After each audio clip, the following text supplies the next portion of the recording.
Esa mujer.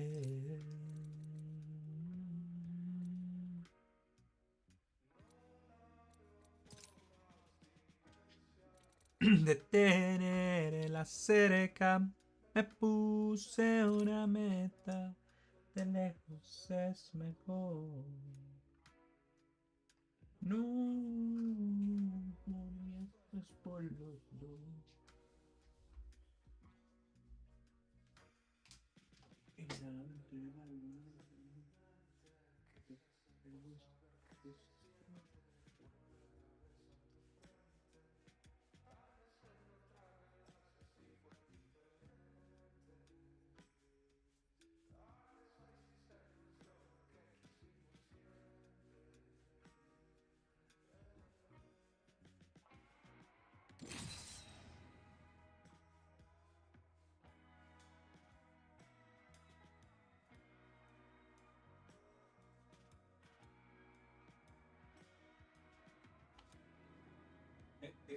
Yeah.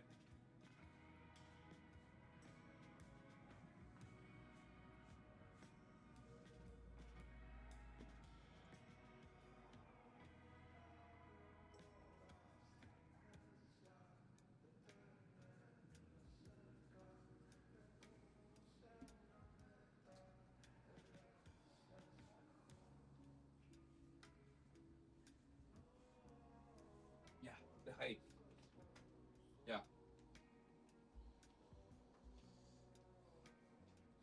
Y nado entre las lunas de mi. Hey, you gotta leave it. Tal vez no. This team will be landing at Dry Gulch.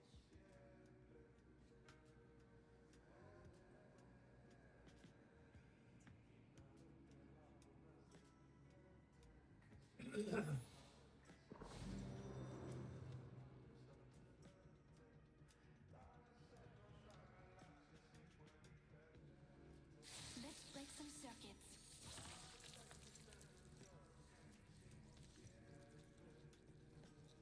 Everything is going to be great. At least, that's what I keep telling myself.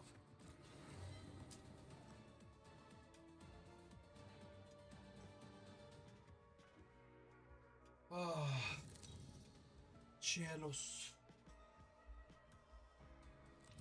Introducing your champion. Think of your greatest fears. Now add me to the list. Ya te puse algo para que te rasques. Nunca digas que te vas sin querer regresar cuando de ti me acordé, cuando 100 años ya te amé. Llévame siempre al recordar, viéndote bailar en aquel cerro Coronel y ya 1000 veces te besé y no lo niego, me clavé. Llévame siempre al recordar. Te he visto enfrente, sonriente, valiente, te quiero tanto. Vestido blanco en el medio, tu alma, te quiero tanto.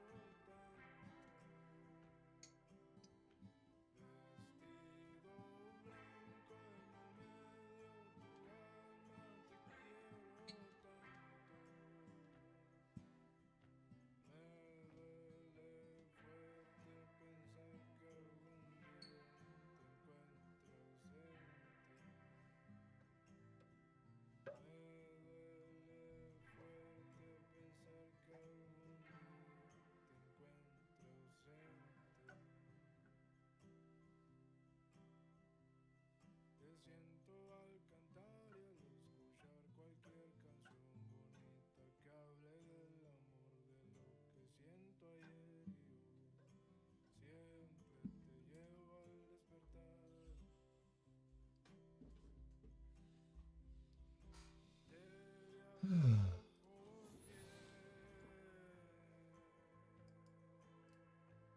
So we're not needed anymore. In a sense, no. That's a wrap. Yeah. So, Just imagine a nice big bowl of potatoes. So we're not needed anymore. In a sense, no. That's a wrap. Yeah. It was fantastic, Marty. Don't worry about it. Through process. Okay. Best of luck, Marty. All right. Great All to right. see you, I'll pal. see you soon. Marty. Thank you, Knox. Okay? I'll see you in New York. All right. Okay, see ya. Good luck, huh? Yeah. Why, you think it was the beer? You know what? No matter what he says, I told you the truth. He sees you with that beard and he says, well,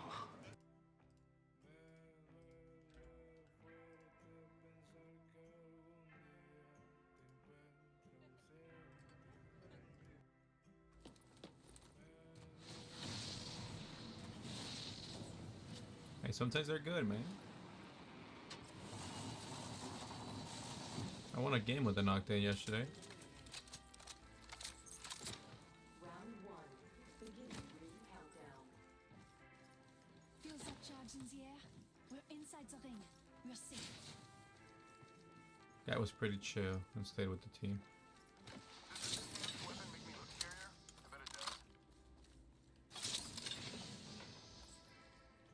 Extended heavy mag here.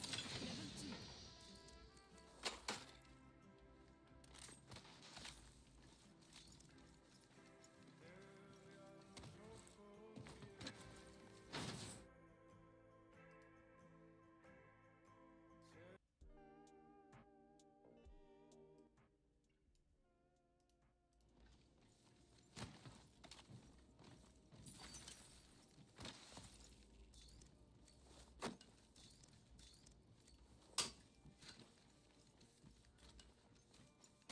Maybe. Extended heavy mag here. Gold. Attention. Evo harvesters are online. I could use that.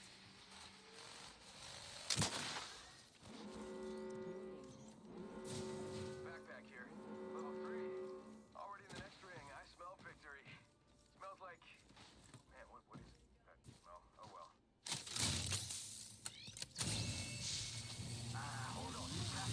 Examine your maps. I have found the next look. Let's go. That way.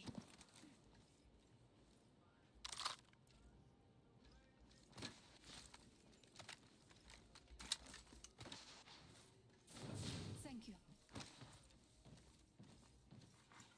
Care package being Spam delivered. to the woozle. Sending out a decoy. Check it out. Care package coming in. I leveled up. Now to select an upgrade. Excellent. Let's check out that way. I have an upgrade. Backpack here. Level 3. Don't worry. It won't slow you down. Thank you. Attention. First blood. Over there looks fun. I'm going to look Someone got around the here for party loot. started.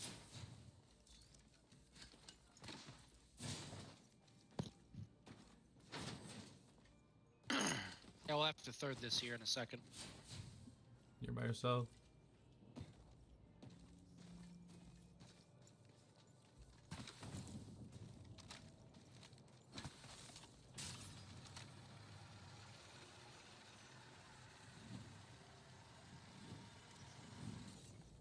Nothing on my sleeves and whoosh. Looking for an extended energy mag. There's one thing I need. It's more energy.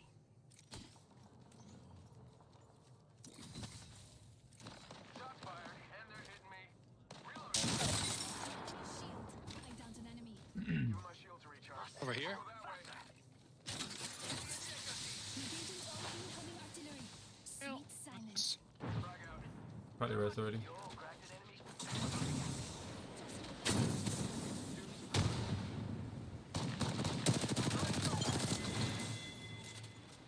Okay, you gotta stay with the Other group. other teams down low. Mirage. What's up? You gotta stay with us, bro. Can't walk on by yourself.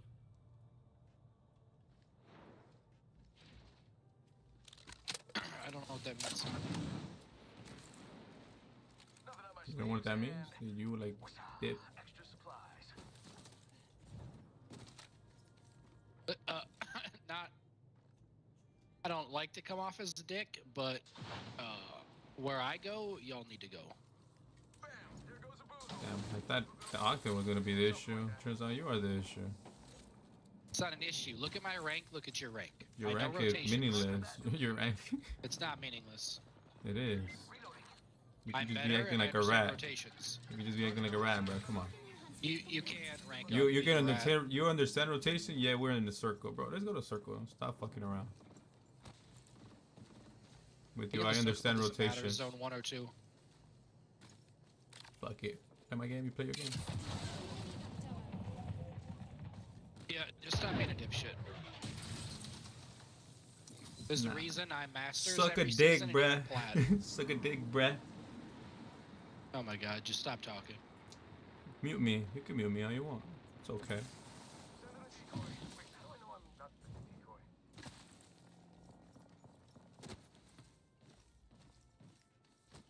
Just hold him out here, Octane. Our teammate's a dumbass.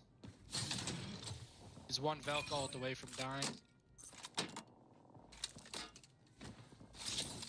Got one spotted. Maybe that happens to you often, huh? Enemy shield cracked. Definitely not. Bam to the woozle. Sending out a decoy. Attention. There is a new kill leader. New kill leader. Soon to be me. Yo, cracked an enemy shield. Kill leader eliminated. One up top. Shot at.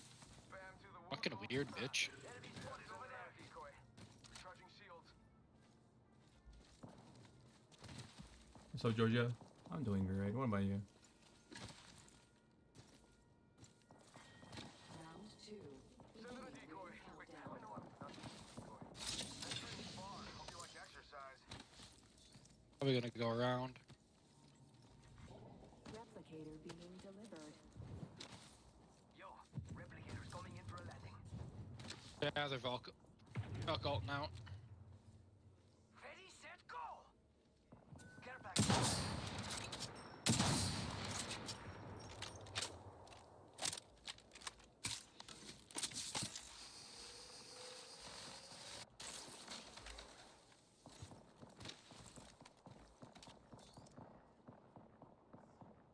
Optics here. Extra mid-range. Shield battery here. I'll keep this.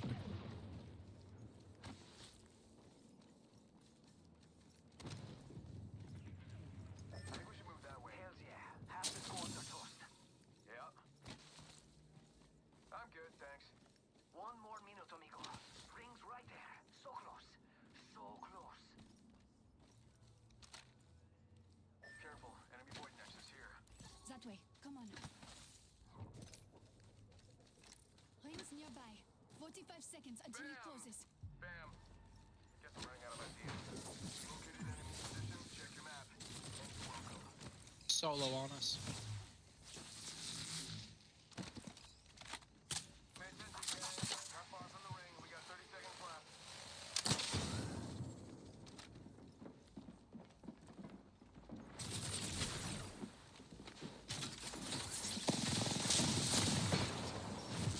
Yo, flat out.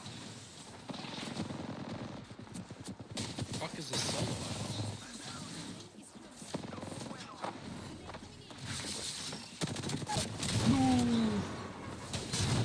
Oh, you don't say. If only my teammate was here. Only if you fucking followed the better player, dumbass. Give my shield to recharge. Oh shit, you're masters. I see. See what I mean? You're just ratting, dog. Are you fucking stupid? I just You're found just the solo ratting, I'm bruh. looking for. Looking for You're the an guy idiot. on us without ratting, you stupid Plain- fucking retard. Playing solo Just all the stop time talking. does not You're make you a in better plat for a player, reason. bruh. You're in plat Because because I play with people like you, dude. That's why. Because you rotate by yourself like a fucking retard. No, because people like you don't just fucking move. When I scan and there's a solo on us, we kill the solo. You don't push into the team of 3, so then when you fight them, the solo shoots you in Did the you see the back. Octane leave or not? Shut Did you see the the Octane leave or fuck not? up. Did you see the Octane leave or not? Oh, let me follow my team because I see that there's another squad over there. We can fight and no You're one's gonna Mexican, fucking just push shut us. the fuck up, Oh bro. my god! Of course, Holy you're gonna be a shit. fucking racist piece of shit. I No, knew you're it. you know, I fucking you knew have it. such a I knew fucking it. Low IQ, bro. I knew Shut it, the bro. fuck up. Racist, fucking Stink up my dumbass house piece and of shut shit, the bro. fuck I up. swear, bro. Jesus Christ, you're annoying. When you guys are No losing, you guys always bring out the education, card, third the world country. racist Shut up. card, bro. Shut up. Always, bro. You know you're Shut up. fucking wrong and stupid, and always bring out the race card. You make people That's racist because you're so fucking stupid. That's hilarious, dog. You guys always Your do that. IQ You is guys can't. so fucking low, bro. Well, you have to rest me so I can't see your aim, bro. I want to see your aim. Chill. See my what? If you want to go to the fucking range after this, I will gladly whoop your ass. I will not ever join the piece of shit ass lobby of yours. I can't hear you over the fucking sound of you fucking coming back from dying like a bitch. You're a piece of shit, racist, dumb hoe. That's what you are. Yeah, says the dumb Mexican. Yep, shut the fuck up. Look what your white ass president is doing to the U.S., bro. Ruining everything. A relationship that took years to fucking get, bro. And what did your dumbass president do? Ruin everything. Yeah, says the uneducated dumbass. Even, Of I course, you're literally my work guy with for sure. Mexicans, like You're my 50 guy for Mexicans, sure, bro. I swear. And they all say Texas is not Texas, Mexico's a fucking shithole. So even you guys don't like You it. see how Why the U.S. fuck would is? we want you You guys see how the U.S. is? You see how You see that the U.S. is gonna be? Nah, the U.S. is gonna. even the edge You of see what your fucking president Texas is doing? a shithole of drugs? You see how all your veterans are going to Mexico just to get better fucking healthcare? You see that too? Or you don't see that? You don't care about your veterans? Fuck your veterans! Fuck your veterans! No, not even. It's even better for fucking. Even if you're in Mexico, it's cheap for you. Dumbass. I'm a veteran and I don't go there, so I don't know what the fuck you're talking about. You see Okay, so something you on the news go doesn't to make it true, TJ, you dude. fucking Just go to retard. TJ, bro. Go to TJ. Go to Tijuana, bro. Go to Tijuana, and you'll see. Fucking died his own because I had to res your stupid ass. Don't rush me, bro. I don't mind. I can see how I can see your aim. Just stop talking. You can suck a dick, bro, for all I care, bro. You can suck a dick for all I care. You can say whatever you want. I'm not gonna do whatever it is you want me to do. Yeah, I know. Fucking 'cause you're piece of retarded, shit. 'cause you're a Mexican. Yes. Because you're a Low Mexican. IQ, dumbass Mexican. Yes. You're an that's how idiot, that dude. works. You know that. You know you don't know how to rotate. You know you're just fucking ratting in fucking a circle all the time. That's how you get to the fucking rank you're in. Not because you're good, because you're fucking ratting all the time. Because you're because you're ratting all the time. Because you know how to rat. That's why. That's why you're in the fucking rank you are. Because you know how to rat. No, you're just. You know how the circle. You're a fucking rat. You're so dumb. It blows my mind. You threw this whole match. You're a because you rat. solo pushed like You're a retard. fucking rat, bro. That's how you got to your fucking rank. I'll Look s- at I'll your send rat. the invite. Let's run it I'm then. not Let's gonna run it fucking then, join buddy. you. I'm gonna report you for That's fucking right. racist. You Shut fucking the piece of fuck shit. up. Fuck out of here. Pussy Fuck out of ass here. You're a fucking racist piece of retard. shit. Useless. It's not racist to not Get the like fuck you, out of here. You're a dumbass. racist piece of You're shit. stupid. Fuck out of here. You dumbass piece of shit. Doesn't even know what racist means. God, you're so stupid. Oh my god. You're a stupid Lowest piece of shit. IQ fucking Fuck moron out of in here, the cunt. game. Fuck out of here, cunt. Stay You in dumb plat, hoe. dipshit. Fuck out of here. Fuck out of here. No Says one the wants to talk plat. to your bitch ass. Fucking dumbass plat user. Fuck out of here, you fucking crackhead. Get out of here. Hard stuck plat. Get out of here, crackhead.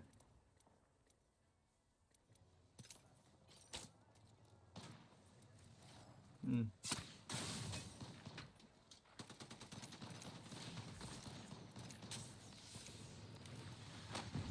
Of course. I'm okay in Georgia.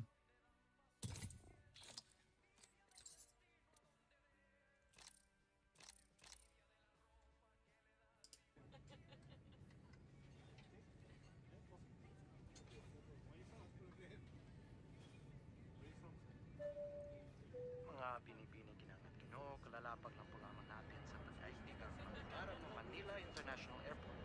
Para sa inyong kaligtasan, magpanatiling nakaupo at nakapiling sila.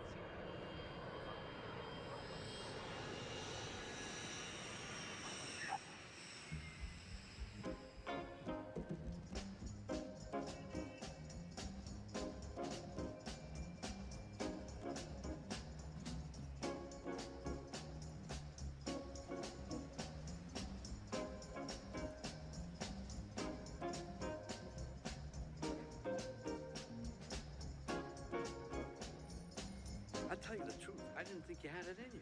Come to my joint, threaten me. You think I don't know what you've been doing, turning the shareholders against me? Me, I invented that game. I did. Manila, Macau, Tokyo. I built those casinos from the ground up. I scraped, schemed, fought off hostile takeovers. From some of the biggest conglomerates in the world. So if you think some corporate errand boy is gonna tell me how to run... Hey, Leo, Bob, how are you? Good to see you. See you too. Yeah. Wow. Yeah. But, what are you doing here? I thought you were in Miami. No, I'm not in Miami. I'm here. I see. Yeah. I see that now. You told me you were going to Iceland, right? Iceland? No. Yes. That's what you told me. Iceland? Maybe then I thought, but Iceland, nothing, no. I mean, here, yes. Iceland, no. It's too cold. I wouldn't go there. Why go there? It's actually not that cold. It's not. Greenland's the cold one. Greenland. It's actually the opposite. I know it might be a little bit confusing. Anyway, I thought most people knew that. Well, ice is in the name. Anyway, that's not the point. What are you, So you're here to hang out? Is that what you're doing? Yeah, just come to catch a few shows, a couple of restaurants, relax. You flew all the way to Manila for that? Yeah, Manila. Oh. You catching up on some reading there? What are you reading up on? Want to show me, I'll show you mine if you show me yours. Yeah. Okay, ready? Ready? 1, 2, 3.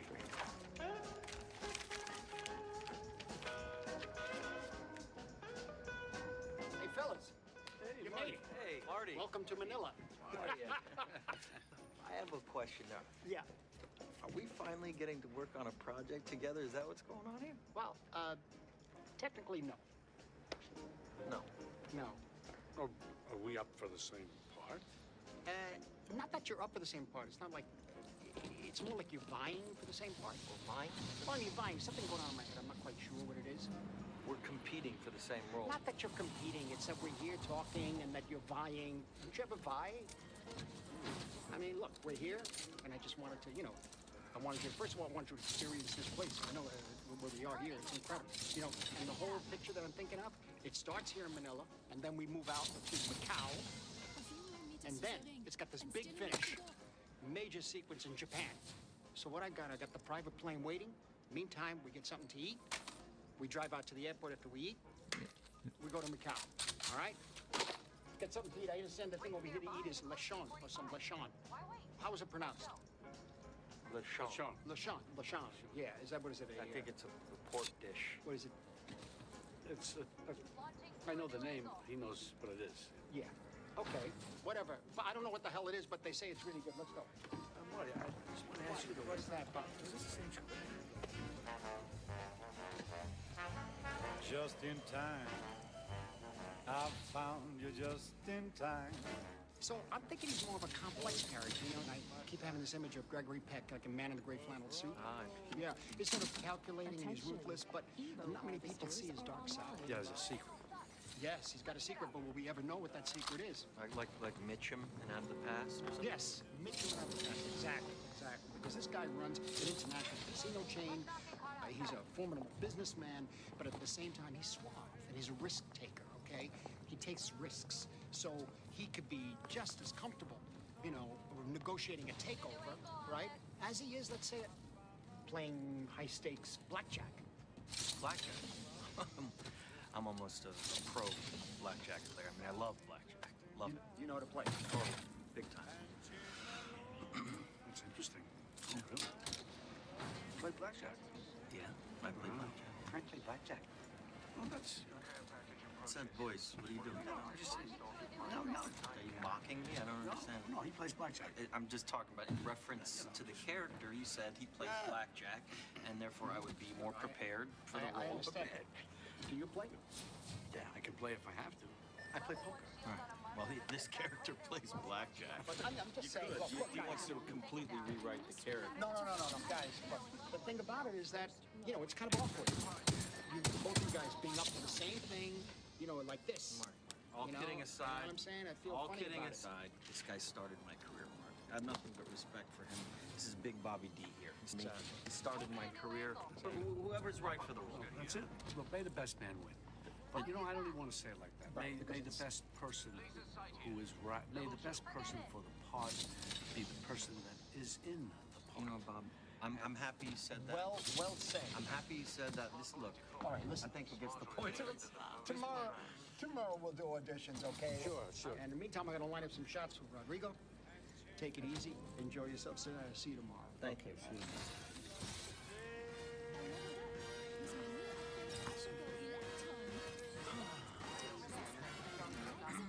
Let's try it. Getting a line. Okay. Kids. That was a great impersonation.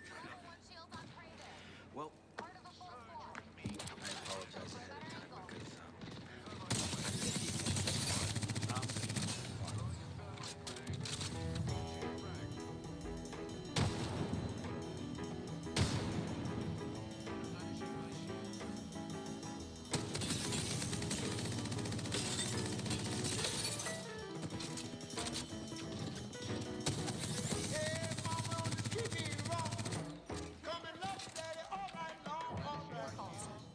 what am I supposed to do here? Here, it'll be a wine shop. Probably use a crane. Like, I mean, or What would be the right move? What should I do? When I'm showing the fights. Well, you don't take any risks. It's not gambling, right?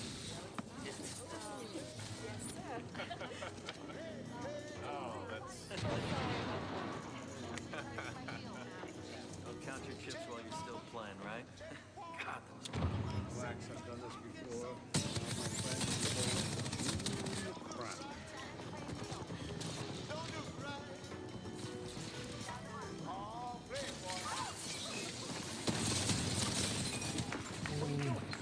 Bob, you are the life of the party, aren't you? Martin, can I just talk to you for a second? Excuse me. That was real cool. I've been thinking about this role. It is in my DNA. As far as I'm going. Remember that guy, Jimmy Grant? Yeah, sure. I saw him a couple of weeks ago. He's doing the same thing. Hitting himself in the head.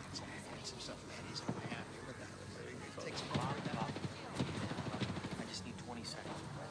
Don't mind. Just do it a second. Yes, we've done 5 films together. My director. I thought I paused it. He passed off from him. Today's your birthday, Jesse.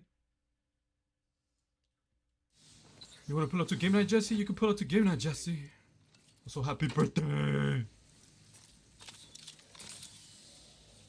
My bad, I didn't see, bro. Send a message right now. I thought I pulled him with a different fucking gun. Turns out no.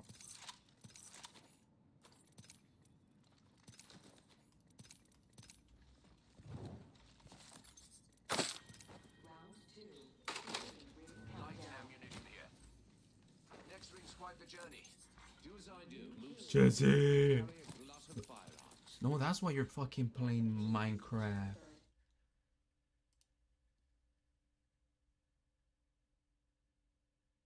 That's why you guys didn't go to work.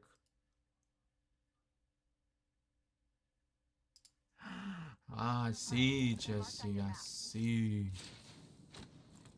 Yeah, I wouldn't go to work either.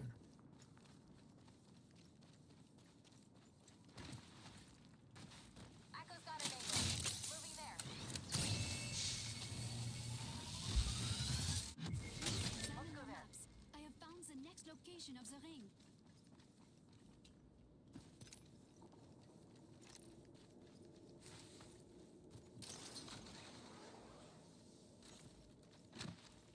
A minute till the ring closes, and it's a walk. A long walk to you. Need a new angle on this.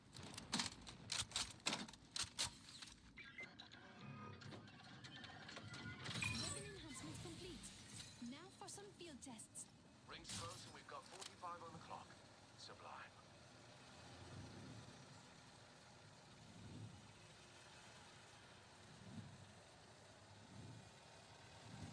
My weapon is enhanced. That's the thing they feared me before.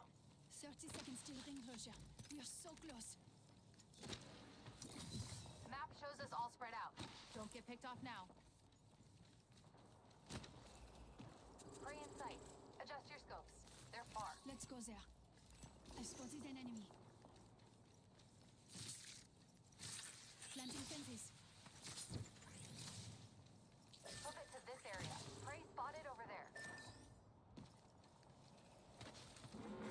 Warning. Room movement in progress. Things moving. Come on. I designed it to hurt anyone outside of it. Friends in position. New kill leader appointed. I spotted an enemy over here.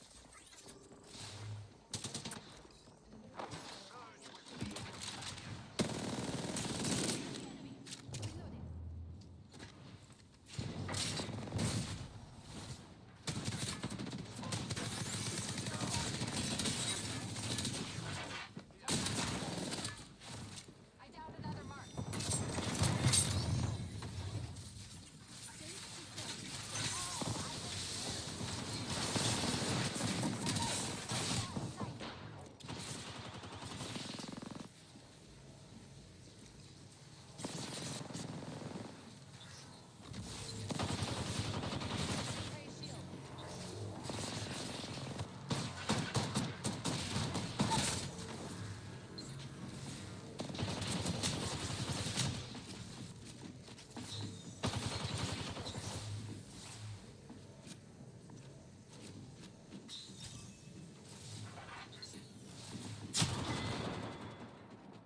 Trying is 55.5% of the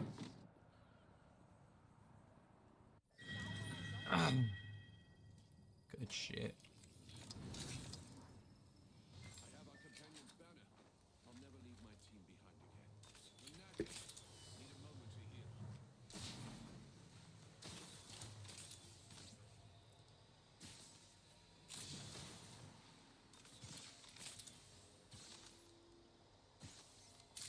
I've selected an upgrade.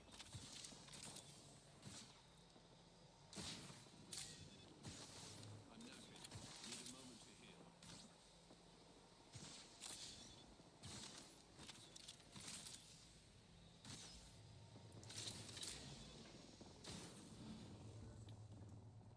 Replicator incoming.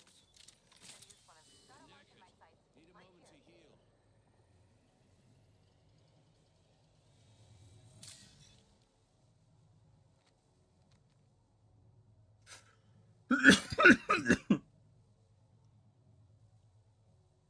Some prey there.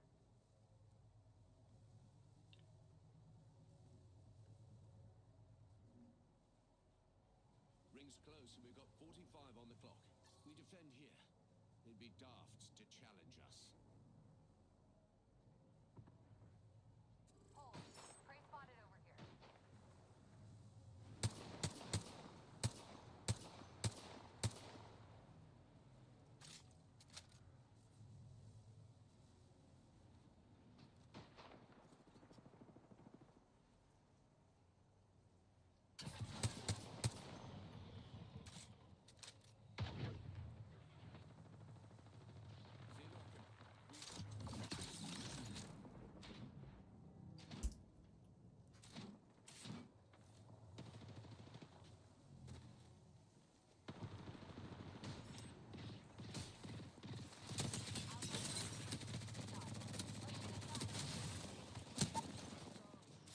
Care package approaches. What are the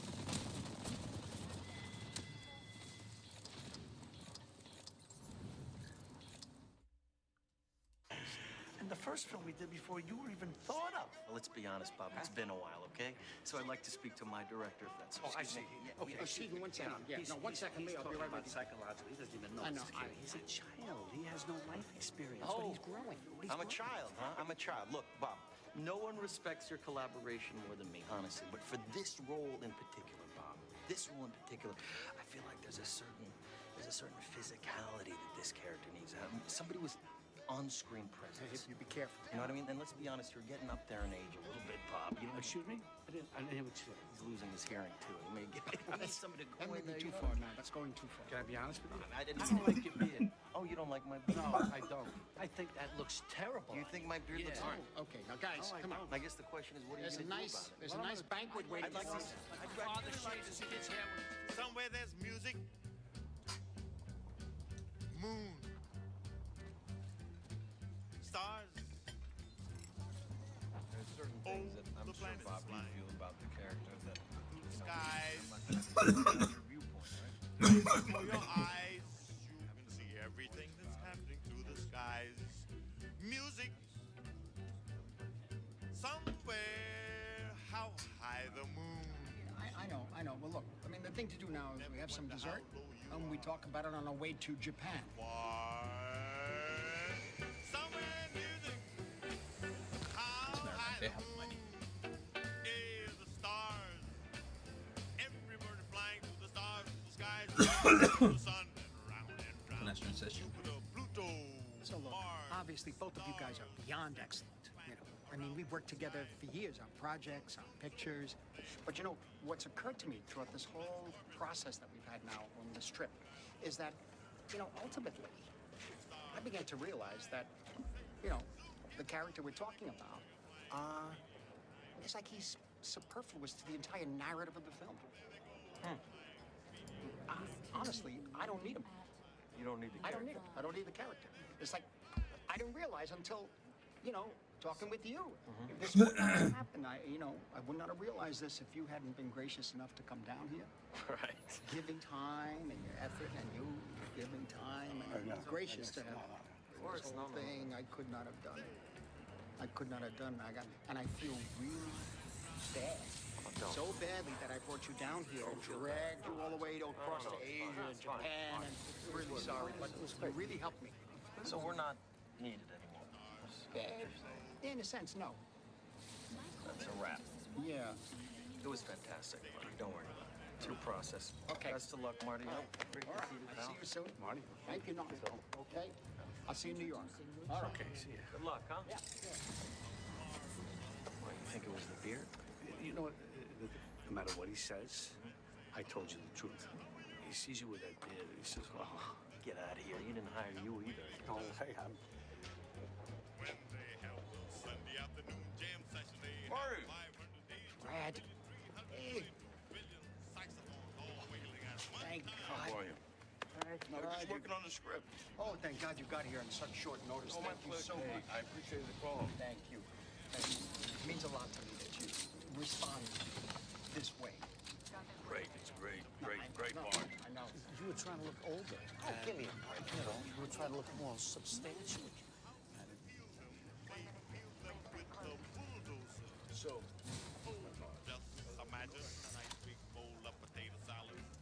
Do you know what they have on the moon? Short notice, you're here.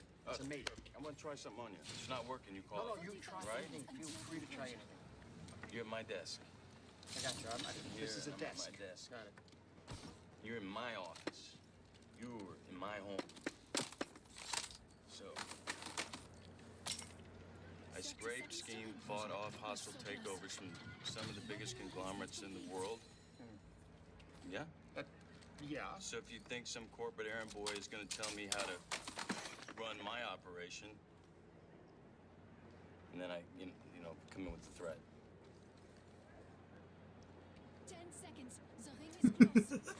Attention. You want to get some dinner? Evil harvesters are online. Yeah, hit the tables. No, okay. Maybe we could go to the spa. Want to go to the spa? Sure. Let's do all three. Yeah. They said they have this treatment there where they wrap you in seaweed, your whole face, your whole body, and it's supposed to make your skin all silky and smooth. I want to try that. How do you breathe? What? How do you breathe? How do I breathe? No, how do you breathe with that stuff on your face? During the treatment? Yeah. Well, I'm not a spa technician, but I would suppose that they would cut a hole where your mouth is so you can breathe. When you say wrap means enveloped, swaddled. Swaddled? Yeah, look it up. I don't need to look it up, Bob. Thank you very much. I ain't gonna look anything. You stop busting my chops. I didn't get this party, all right? Just wonder why I spend the lonely night dreaming of a song. The melody haunts my reverie, and I am once again when our love was new, and each kiss an inspiration. But that was long ago. Now my consolation is in the stardust of a song beside a waterfall. When the stars were bright, you were in my arms.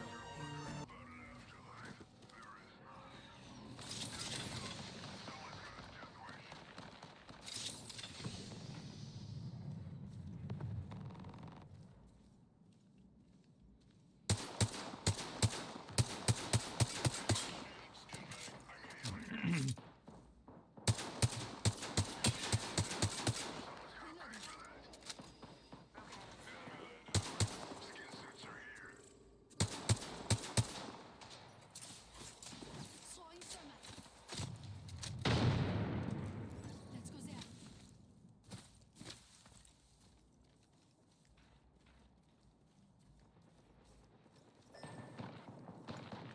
We're team of two now. Got your back.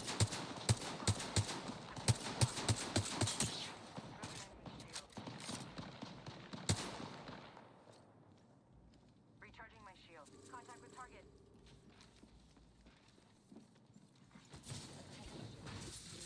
Fence placed.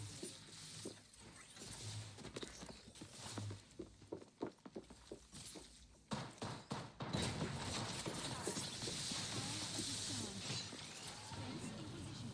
Need to recharge my shield. Reloading.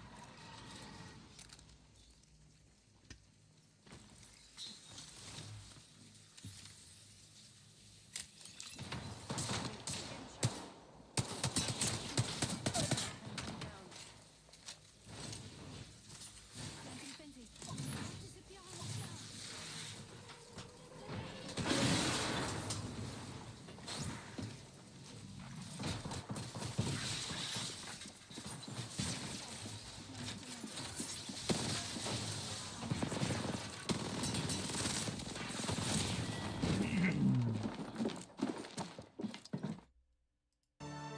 The nightingale tells. This video is brought to you by Mubi. Get a whole month free at mubi.com/dude. Oh, I'm sorry. Did I break your concentration? Samuel L. Jackson. He is one of the most iconic actors of our generation. With over 250 movies to his name, the amount of Damn. times this man has said the word motherfucker is simply unmatched. You're not gonna store it, mother. I'm on the mother. I'm a mushroom cloud laying mother. This man has been in 6 Tarantino movies and became one of the most quoted actors of all time. Royale with cheese. Royale with you. That's right. From his epic monologue in Pulp Fiction to playing Mace Windu in Star Wars and being the face of Marvel's Nick Fury. In total, his films have earned over $27 billion worldwide, making Samuel L. Jackson the highest grossing actor in history. But here's the thing, despite his incredible range, Mr. Jackson has never won an Oscar for any of his roles. This man is a walking pop culture icon. So today, we're gonna dive into the career of Samuel L. motherfucking Jackson. Everybody strap in. I'm about to open some fucking windows. Samuel Leroy Jackson was born on December 21st of 1948 in Washington, D.C. This man's childhood wasn't easy. He was raised in Tennessee by his mother and grandparents because his father died from alcoholism when Samuel was still a kid. Besides, growing up, he had a pretty severe stutter, for which he was bullied a lot. Kids made fun of me and they laughed at me and they ridiculed me in a different kind of way. But from a young age, he realized that the stutter would go away when he was pretending to be people who didn't stutter. And so acting became a way for Samuel not only to express himself, but also to speak better. I actually started to pretend to be people who didn't stutter when I was very young so that I wouldn't stutter. That seemed to be the thing that would work for me. My characters don't stutter, so I don't have to worry about them. But later, he discovered a technique that is, let's just say, more effective. Some days it's M days, and then there are sometimes it's S days. But I just say motherfucking it's done. As we all know, Samuel L. Jackson is a man with style. When he was cast for Star Wars, he didn't just get a regular lightsaber, he simply chose his own color. I figure out who we had to talk to about your light color, your lightsaber color. Oh, well, good guys are green and blue, bad guys are red. That's just the way it works. There's no purple left? You might get purple. And when the shoot wrapped, the prop team decided to give him a lightsaber with a unique engraving on it. When they presented it to me, it had BMF on the on-off. Yeah, and what does BMF stand for? Bad, my friend. Knows just what to do. 'Cause I'm a bad motherfucker. Now, before all the fame, Sam was a working actor and played in a few commercials, one of which, believe it or not, was a hamburger commercial. A crystal hamburger. It's different. This is a tasty burger. And he was also a substitute teacher. What you say? I said whoever threw that paper, your mom's a hoe. All jokes aside, after a few years, Sam got noticed by director Spike Lee. He started getting small roles in his movies. We see him appearing in his films Do the Right Thing, This is Mr. Senior Love Daddy doing the nasty to your ears. Mo Better Blues, and Jungle Fever. Jackson actually played in a lot of early classics from legendary directors. A few years later, he landed a minor role in Martin Scorsese's Goodfellas, and after that, in Jurassic Park by Steven Spielberg. Hold on to your butt.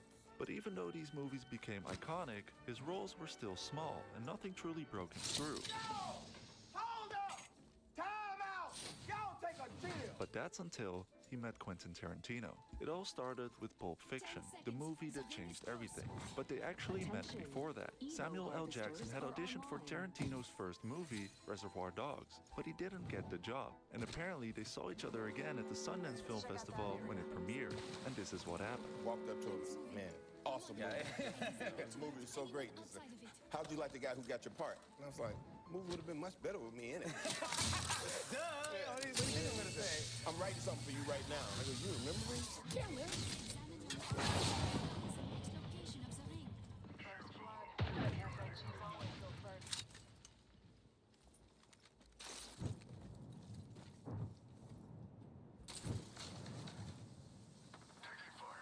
Contact.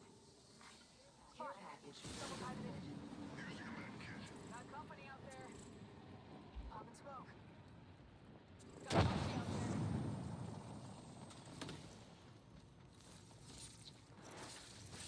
Target spotted.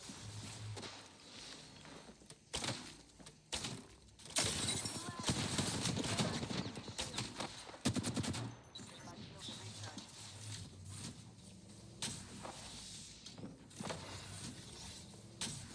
Popping the chimney.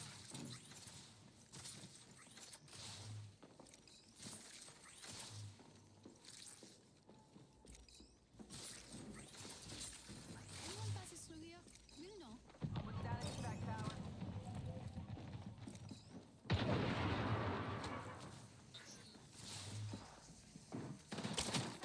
Another squad is incoming. Danger close. Yes.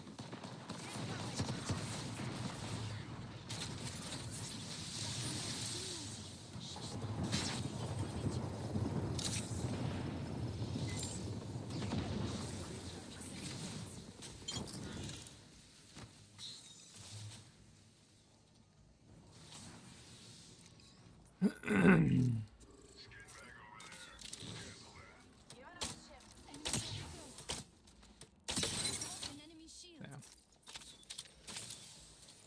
Come on in. Full payment.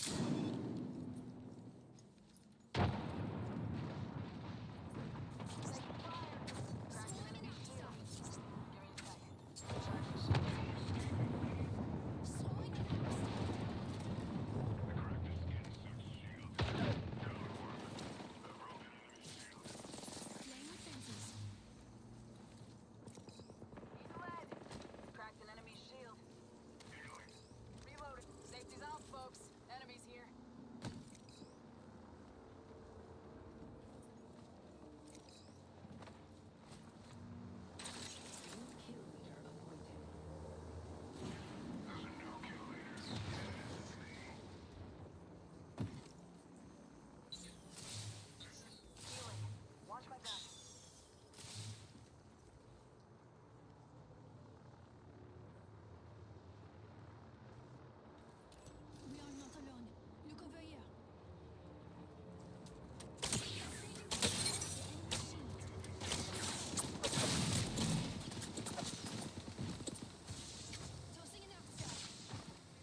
Ain't no way that shit fucking made me go down, bro.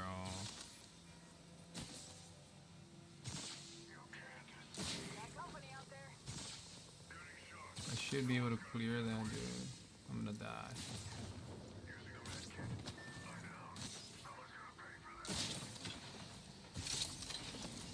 No mames, vete a la verga.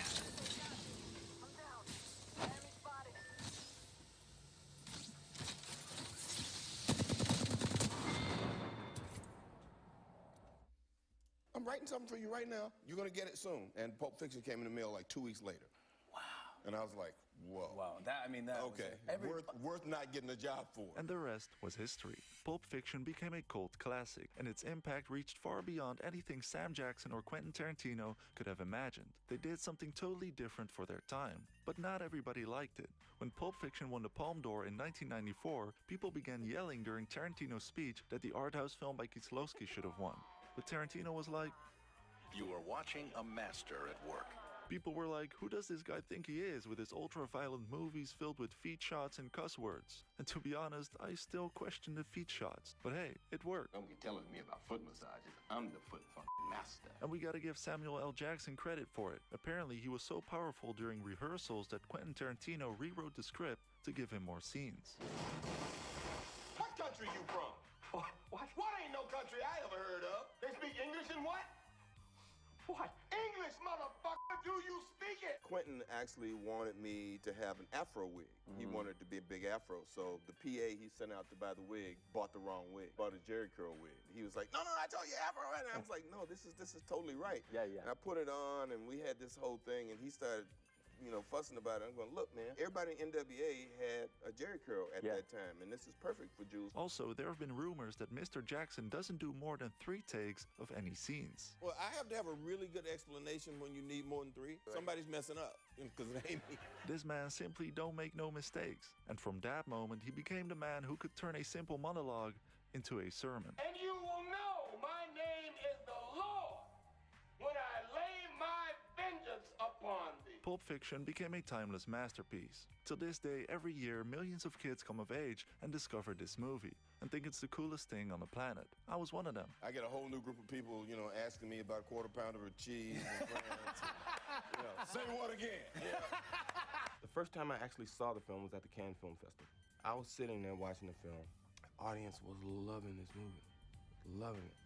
About halfway through, I realized there were subtitles at the bottom of it. So I said, hey, these people are reading it, and they're getting it. This really might be something special. And actually, by the time it was over,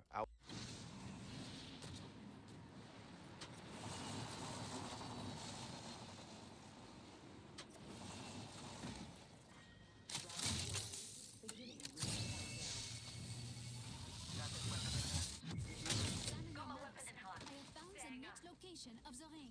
That ring's not very close. 1 minute and a fall rate. Oh, this will be fun.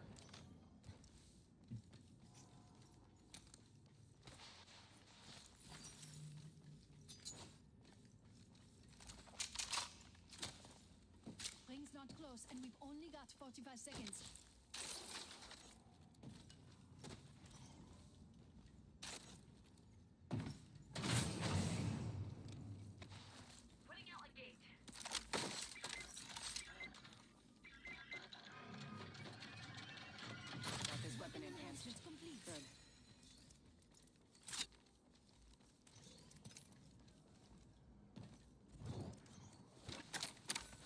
Lookout from Marksman Optics.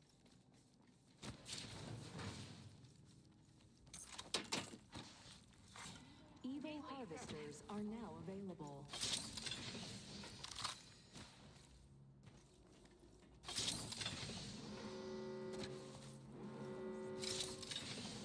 We need to go. Ring's moving.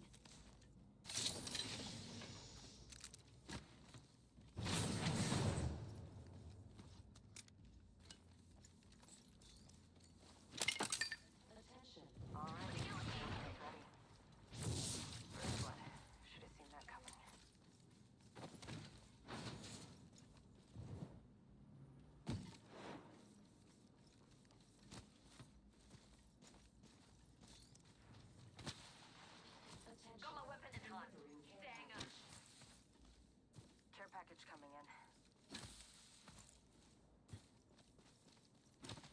My ultimate is ready to go, Junpei-ho.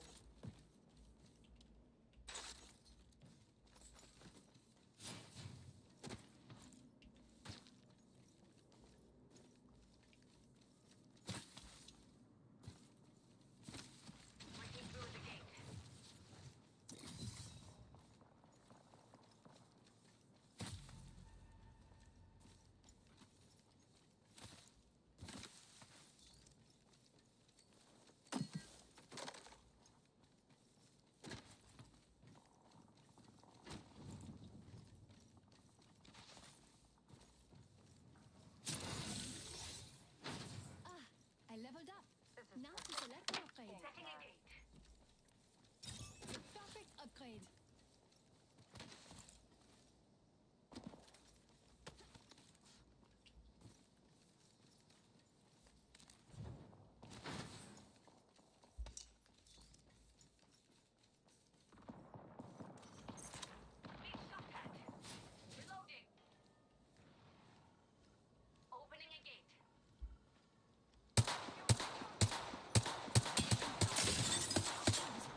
hoping that it spreads, bro.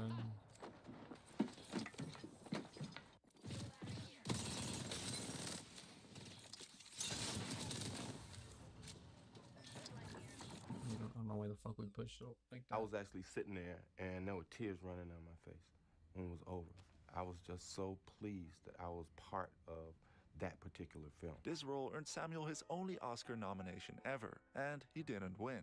That is straight up crime. You can just hear Sam Jackson saying, "Oh shit, here we go again." Even though he didn't win, Samuel L. Jackson didn't need a statue to become a legend, because what followed after Pulp Fiction was a run that no one else could replicate. During these years, Sam Jackson cemented himself as the coolest supporting actor alive. He played in Die Hard with a Vengeance with Bruce Willis, A Time to Kill with Matthew McConaughey, and The Negotiator with Kevin Spacey. Oh, and Shaft, which gave us this iconic quote. Mr. L. Jackson, I just watched Shaft for the first time. Oh, very cool. And you know that part where you say, You know me. It's my duty to please that booty. Indeed I do, yes. well, my daughter said it to her principal. And of course, he also played in Snakes on a Plane, a movie about, you guessed it, snakes on a plane. Enough is enough! I have had it with these motherfucking snakes on this motherfucking plane! One of my personal favorites, however, is Coach Carter, which is the first movie I ever saw with Sam Jackson. It's actually a really inspirational movie, and I highly recommend watching it if you haven't. I came to coach basketball players, and you became students. I came to teach boys, and you became men. And for that, I thank you. Sam Jackson may not have always been the lead actor, but throughout the years, he never disappeared. This man is a literal shapeshifter. There's no way you can typecast Sam Jackson. His range is just too crazy. And so when Sam Jackson was asked to play in Star Wars by George Lucas, you know he wasn't just gonna have to play some random character. Talked to George, and he's like, what is it you like to do in Star Wars? I said, I don't care, man. You know, I can be a stormtrooper. You can put a white helmet on me. I just want to run across screen and say I was in Star Wars. He was like, we'll find something. Don't worry. Well, he certainly found something, because the next day Jackson flew to London without getting to read the script and did not learn he was playing the character of Jedi Mace Windu until he was fitting his costume. And the fitter comes in and says, okay, those are yours. Try those on. I'm like, oh, I'm a Jedi? Right. And we're like, yeah. So I tried on my Jedi costume. We're like, oh my God, this is crazy. Cover the identity of your attacker. Governor.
Su cama.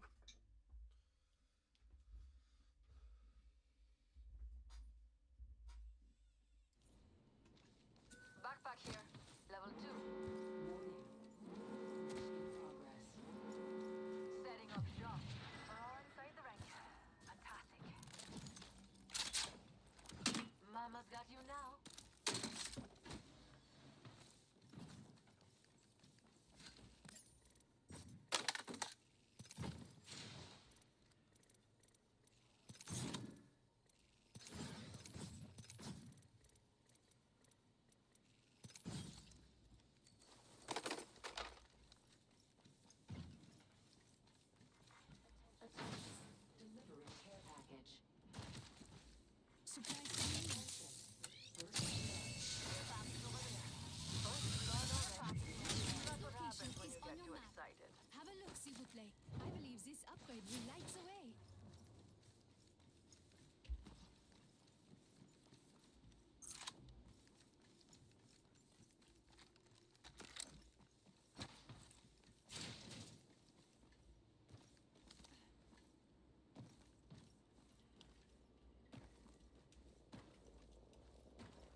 maximum level. Excellent. Looting over there. I have an upgrade. Awaited. I wonder what we'll find over there. That way. Come on. Spotted a wee hooligan. Shooting! Shattered an enemy shield. Reloading! They're shooting at me. Recharging my shields. Jump drive out. Broken enemy shield. Taking fire. Healing.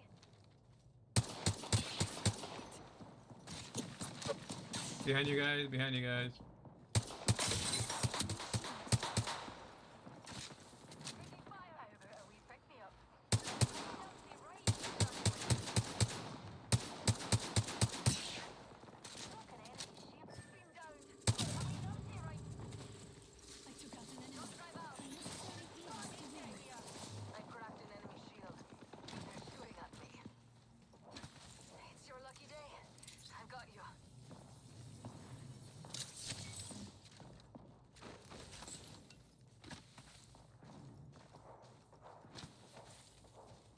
Hold on, I need to heal. Job's open. For VIPs only. Don't mind if I do.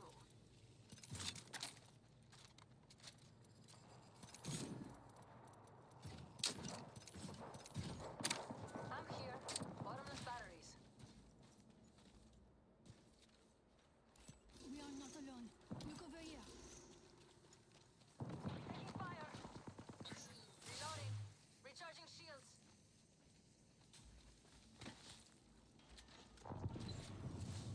Target over there. Over there. Firing. Attacking us.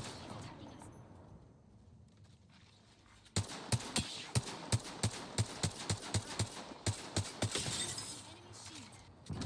Keep your eyes peeled. An enemy landed near me. Being shot at. Broken enemy shield. Shields recharging. Fence placed. Tossing thermite. Thermite out. Tossing thermite.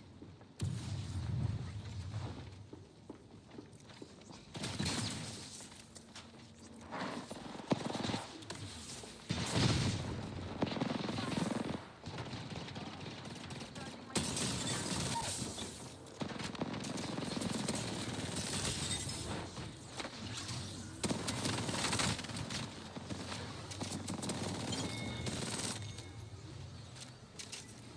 Just topping up my shields. Eye of the storm.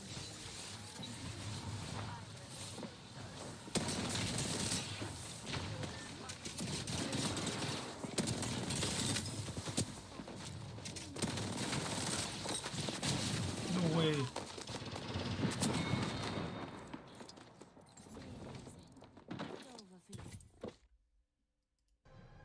May the force be with you. Imagine if Samuel L. Jackson got the role of Darth Vader. I wonder what that would sound like. Say what again? I dare you. I double dare you, motherfucker. Sadly, George Lucas had other plans for Mace Windu and decided to kill him. Rest in peace.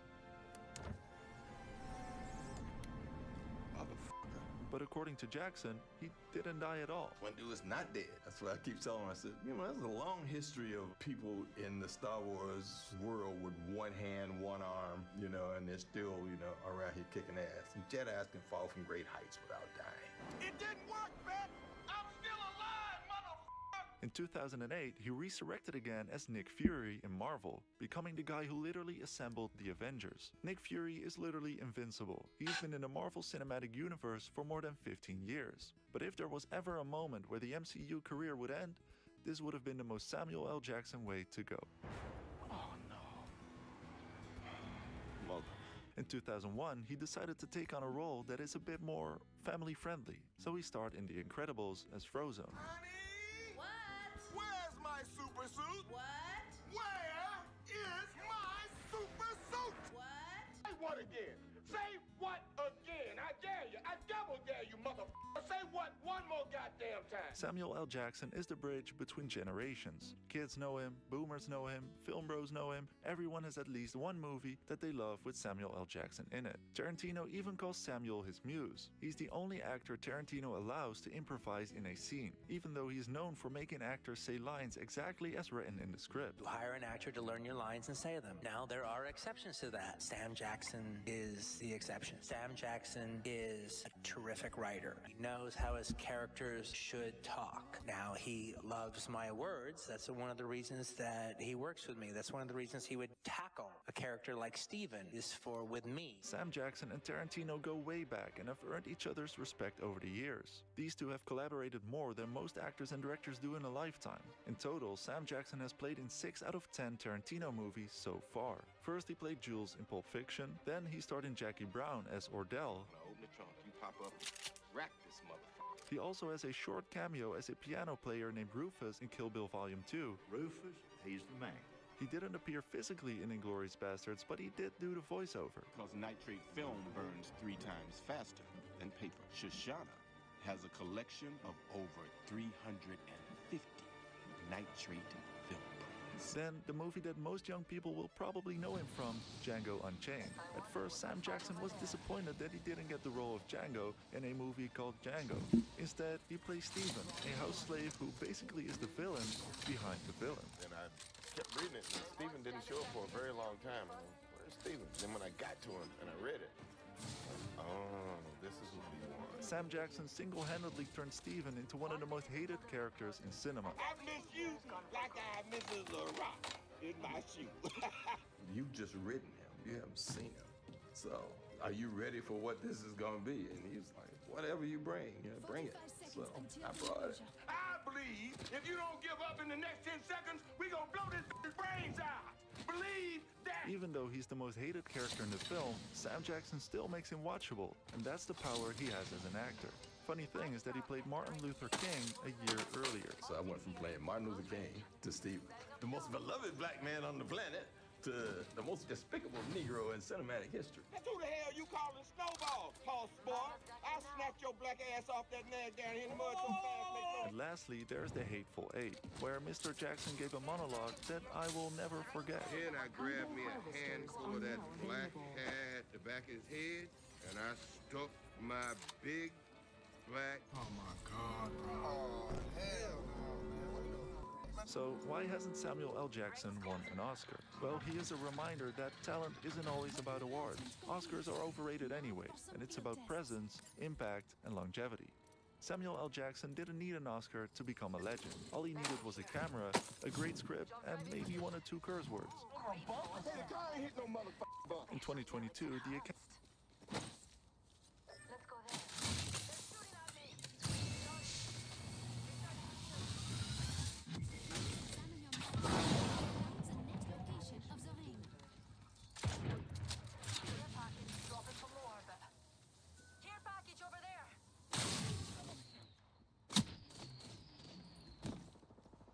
No one shot them.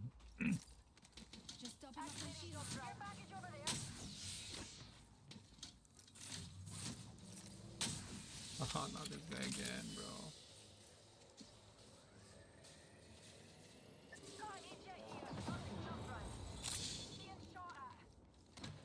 Shields recharging. Attention. I see an enemy.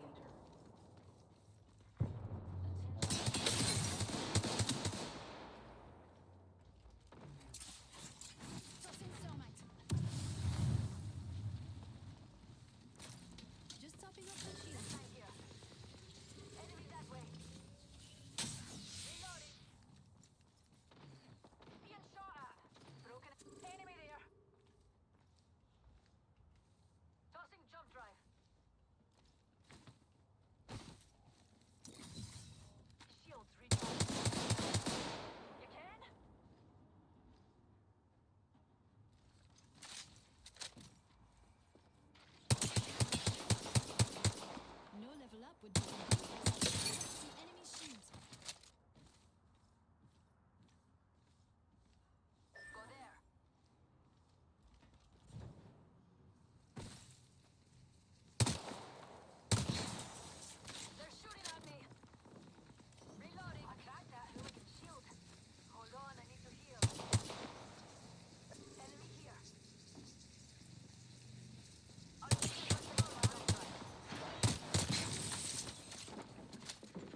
Academy did finally give him an honorary Oscar for Lifetime Achievement. I mean, it was about time. They owed this man an apology. What's wrong?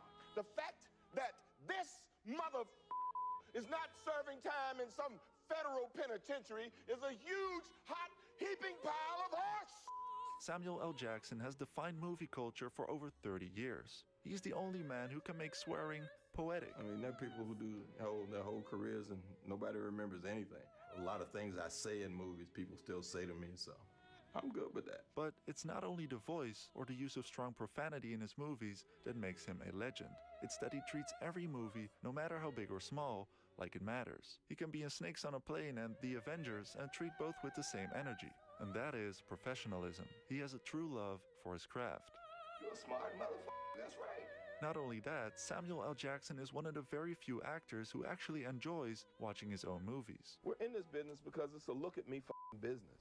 And if you say you don't do that shit, you're a liar. You lie to yourself, you're lying to the people who watch you. Even those motherfuckers that go, oh, I can't watch myself on screen. So, well, why the should we pay $12.50 to watch your ass if you're not gonna? If you can't watch it, I damn sure don't want to watch it. I watch my movies. I want to see myself. Now, if you want to watch more movies from iconic actors, I highly recommend checking out Mud with Matthew McConaughey and After Sun with Paul Mescal, which are currently streaming on Mubi, not only in my country, the Netherlands, but in many other countries.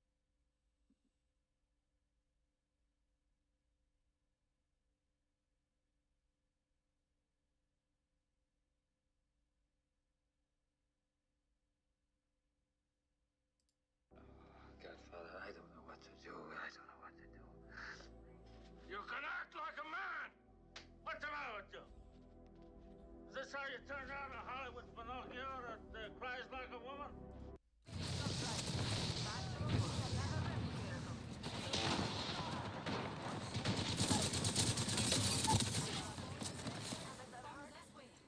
I knocked two.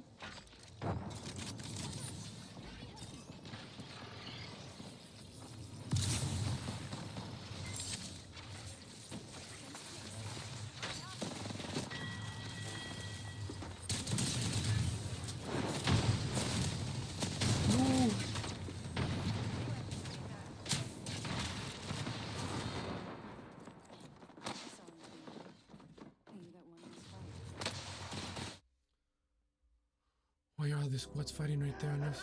What can I do? What can I do? The thing is, you only got to fuck up once. Be a little slow, be a little late, just once. And how you ain't gonna never be slow, never be late? You can't plan for no shit like this, man. It's life.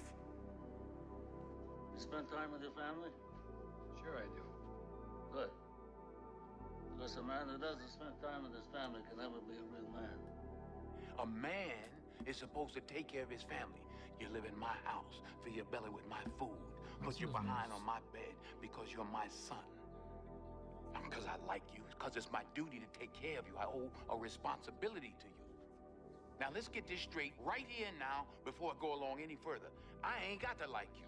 Mr. Rand don't give me my money come payday because he like me. He give it to me because he owe me. Now I don't give you everything I got to give you. I give you your life. Me and your mama worked that out between us, and liking your black ass wasn't part of the bargain. Now don't you go through life worrying about whether somebody like you or not. You best be making sure they're doing right by you. You understand what I'm saying? Yes, sir. Then get the hell out of my face and get on down to that A&P. Is it better to be loved or feared? That's a good question. It's nice to be both, but it's very difficult. But if I had my choice, I would rather be feared. Fear lasts longer than love. Friendships that are bought with money mean nothing. You see how it is around here. I make a joke, everybody laughs. I know I'm funny, but I'm not that funny. It's fear that keeps them loyal to me. But the trick is not to be hated. That's why I treat my men good, but not too good. I give them too much, then they don't need me. I give them just enough where they need me, but they don't hate me. You know, my father used to say, whatever you do it 100%. When you work, work. When you laugh, laugh. When you eat, eat like it's your last meal. When I was 16, I won a great victory. I felt in that moment I would live to be 100. Now I know I shall not see 30. Fredo, you're my older brother, and I love you. But don't ever take sides with anyone against the family again. This country, you gotta make the money first. Then when you get the money, you get the power. Then when you get the power, then you get the wealth. That's why you gotta make your own moves. There is no nobility in poverty. I have been a rich man and I have been a poor man, and I choose rich every fucking time. Because at least as a rich man, when I have to face my problems, I show up in the back of a limo, wearing a $2,000 suit and a $40,000 gold fucking watch. That's a great When actor. you lose your money, you lose nothing. When you lose your health, you lose something. When you lose your character, you lose everything. These days, they got a name for just about everything. Doesn't matter what they call you. It's the deeds make the man. Yeah, but my deeds just made things worse. I'm a fraud. I'm a phony. My friends believed in me, but they need some kind of hero. Then be a hero. Oh, no. You don't understand. I'm not even supposed to be. That's right. You came a long way to find something that isn't out here. So, see, it's not about you. It's about them. You're all a bunch of fucking assholes. You know why? You don't have the guts to be what you want to be. You need people like me. You need people like me so you can point your fucking fingers. Attention. And say, that's the bad guy. Well, I make you good.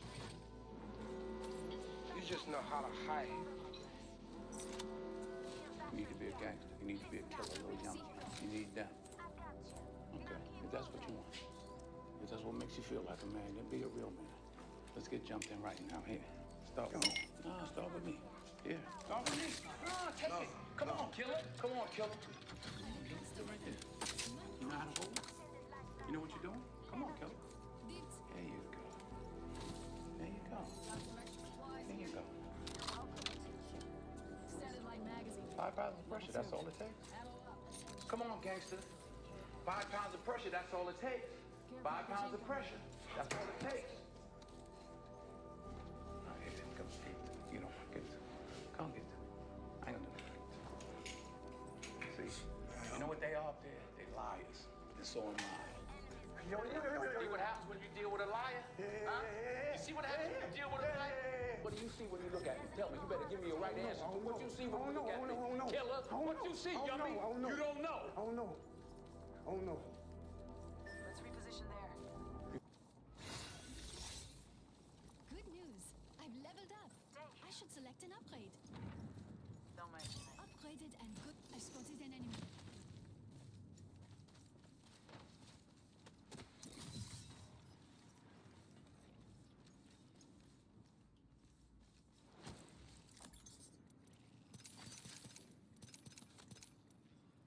Target spotted.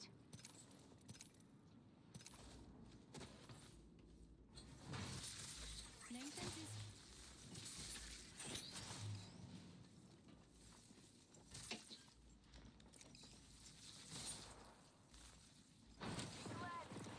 Cracked an enemy shield. Reloading. Give me a second. Contact.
choice. You got talent. You got a chance, and I won't hear about your environment and what your mama didn't give you, and the white man won't give you no shot. You got a chance. Use it while you're still alive. You don't know what death is. You have no idea what death is. Make a decision. Louis, a moment of pain is worth a lifetime of glory. You remember that? I'm gonna say something to you. You're smart, you're talented, you know a few things, but talent means nothing in this game if you don't make the right choices. There's plenty of talented people out there who never see the light of day anymore. Last thing, it takes discipline. Because this whole game is one big long shot. And if you don't have the discipline to stay away from the flyers or from the gambles or whatever else you want to call a stupid move, then my friend, I'm afraid to say one day you will go down. It's inevitable. It is not our abilities that show what we truly are. It is our choices. Do you love this game? I mean, love it with your whole heart. Because if you don't, let's not even bother. Let's not open that door. They're just gonna slam it right in our face. I love this game. I live this game. And there's 1,000 other guys waiting in the wings who are obsessed with this game. Obsession's gonna be talent every time. You got all the talent in the world, but are you obsessed? But the real answer to your question is that when it feels scary to jump, Ian, that is exactly when you jump. Otherwise, you end up staying in the same place your whole life. And that I can't do. All right, I'll give it a try. No. Try not. Do. Or do not. There is no try. Me, I want what's coming to me. Or what's coming to you, Tom? This is your champion. The world, Chico. And everything in it. And I'm not the Dragon Warrior. Then why didn't you quit? You knew I was trying to get rid of you, yet you stayed. Yeah, I stayed. I stayed because every time you threw a brick at my head or said I smelled, it hurt. But it could never hurt more than it did every day of my life just being me. I stayed because I thought if anyone could change me, could make me not me, it was you. The greatest kung fu teacher in all of China. But I can change you. I can turn you into the Dragon Warrior, and I will. Come on. How are you gonna change this into the Dragon Warrior? Huh? How? How? I don't know. I don't know. That's what I thought. I wanted to save Gotham. I failed. Why do we fought? So that we can learn to pick ourselves up. I said it before and I'll say it again. Life moves pretty fast. You don't stop and look around once in a while, you could miss it. I guess it comes down to a simple choice, really. Get busy living, or get busy dying. You see, in their last moments, people show you who they really are. First, you have to know, not fear. Know that someday you're gonna die. It's only after we've lost everything that we're free to do anything. You know, they say we die twice. Once when the breath leaves our body, and once when the last person we know says our name. God damn it, an entire generation pumping gas, waiting tables, slaves with white collars. Advertising has us chasing cars and clothes, working jobs we hate, so we can buy shit we don't need. We're the middle children of history, man. No purpose or place. They have no great war, no great depression. Our Great Depression. Our lives. Raymond, you're going to die. What did you want to be, Raymond K. Hessel? Answering, Raymond. Jesus. Veterinarian. Animals. Yeah, animals. If you're not on your way to becoming a veterinarian in 6 weeks, you will be dead. Now run on home. Come on, this isn't funny. That wasn't funny. What the fuck was the point of that? Tomorrow will be the most beautiful day of Raymond Castle's life. His breakfast will taste better than any meal you and I have ever tasted. I chose my path, you chose the way of the hero. And they found you amusing for a while, the people of this city. But the one thing they love more than a hero is to see a hero fail, fall, die trying. In spite of everything you've done for them, eventually they will hate you. You could not live with your own failure. Where did that bring you? Back to me. I was so afraid of becoming my dad. Mostly because I thought I never could. How do you become someone that great, that brave, that selfless? I guess you can only try. Thank you.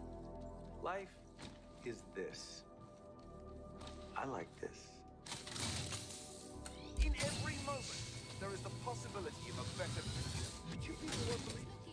And because you won't believe it, you won't do what is necessary to make it a reality.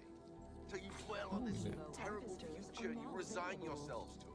For one reason, because that future doesn't ask anything of you today. And as long as there are those that remember what was, there will always be those that are unable to accept what can be. Life's not fair, is it, my little friend? While some are born to feast, others spend their lives in the dark. Happiness, even in the darkest of times. One only remembers to turn on the light. Now I remember you. You're Connor's student. Tells me you're brilliant. He also tells me you're lazy. Trying to do better. Being brilliant's not enough, young man. You have to work hard. Intelligence is not a privilege, it's a gift. And you use it for the good of mankind. The trouble with loyalty to a cause is that the cause will always betray you. And why are you doing that, Tommy? To remind myself what I'd be if I wasn't who I am. Why do you think taxes and prices go up the same day in the good? The cost of living keeps rising to make sure people keep dying. How else could there be men with 1 million years while most live day to day? There is no good and evil. Never subject in view. There is only power. Target spotted. There.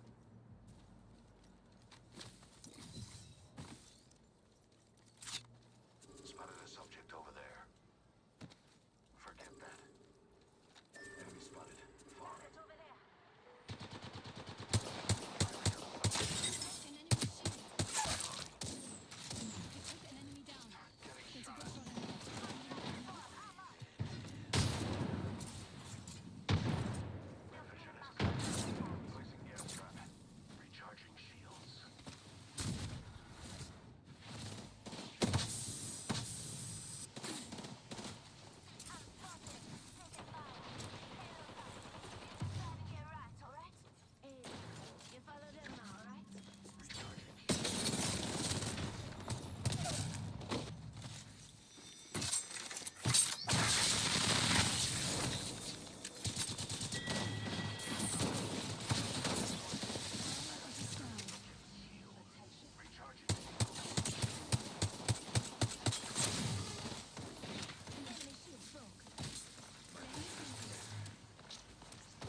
bandits these days.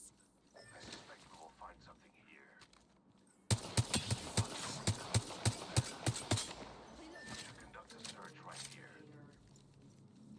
Replicator on its way down. Fini.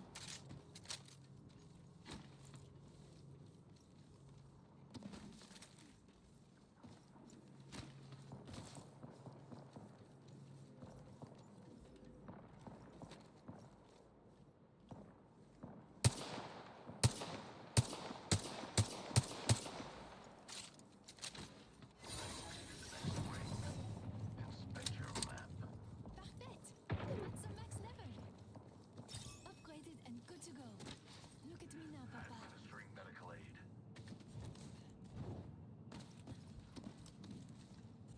Rings nearby. 1 minute till close. Fucking guess. We've got another squad. Arm up.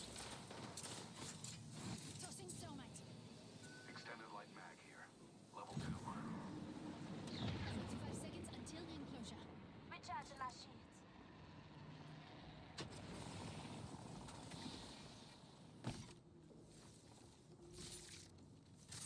And fencing.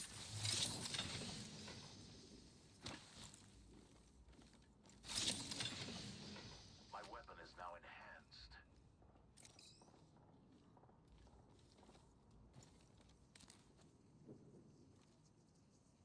Just a scrape. 1 second.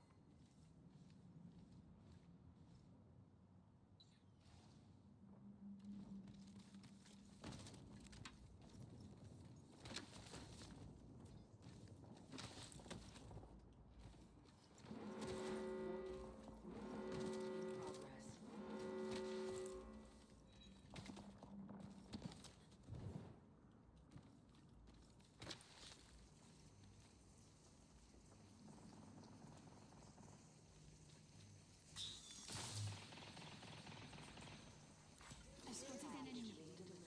Adversary over there. You hear that? There's a care package coming down. My weapon is now enhanced. Let's go. I see somebody. Understood.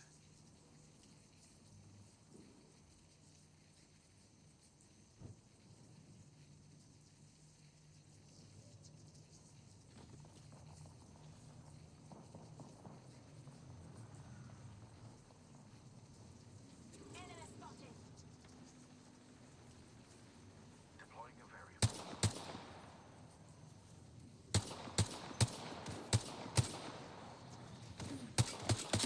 Reloading. I see an enemy.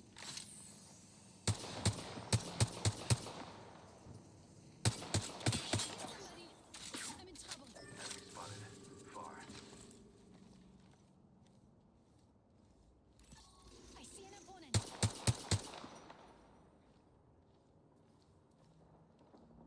Got him. Copy that. Yes. Spot on. I have a subject in view. Reload.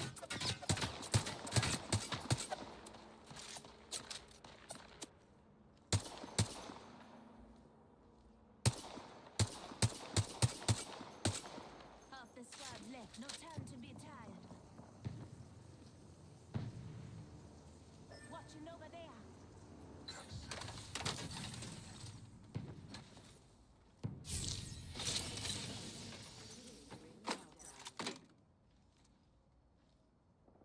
Gas trap deployed. Let's go there. Copy that. Very well. Got a replicator coming down. Back here. Level 3. The trap is set. Data soon to follow. That way. Come on. A few more meters to the ring, and still a minute to go.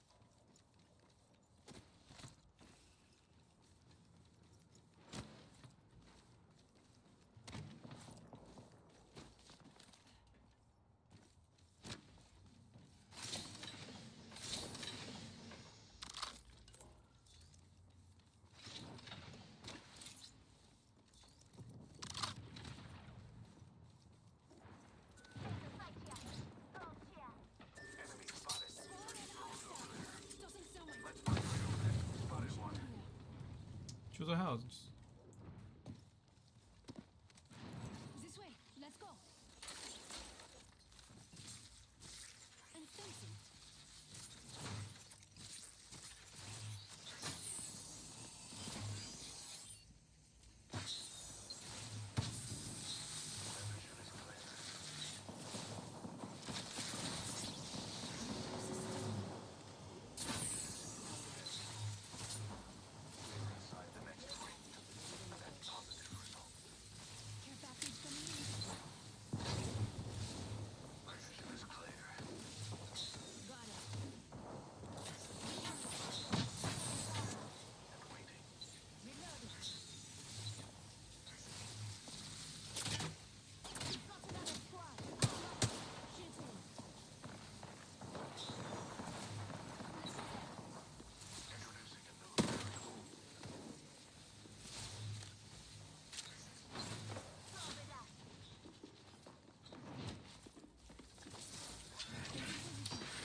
Your ult. You have to throw your ult and we can walk with your ult.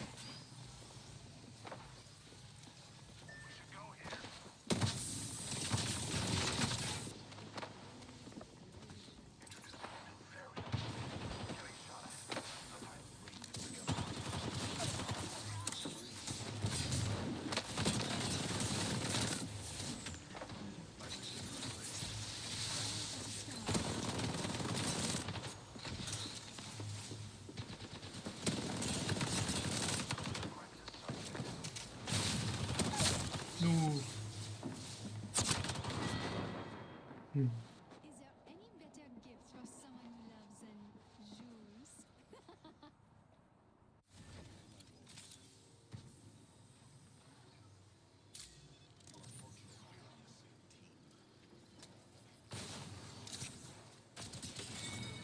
Damn, the Craver. You either die a hero or you live long enough. From the black abyss, where light is a myth and pressure reigns supreme, a secret lineage is born. This is an extremely rare juvenile Lugia, often cited as a Silver Stage hatchling. Unlike other Pokemon, this creature is biologically attuned to the deep.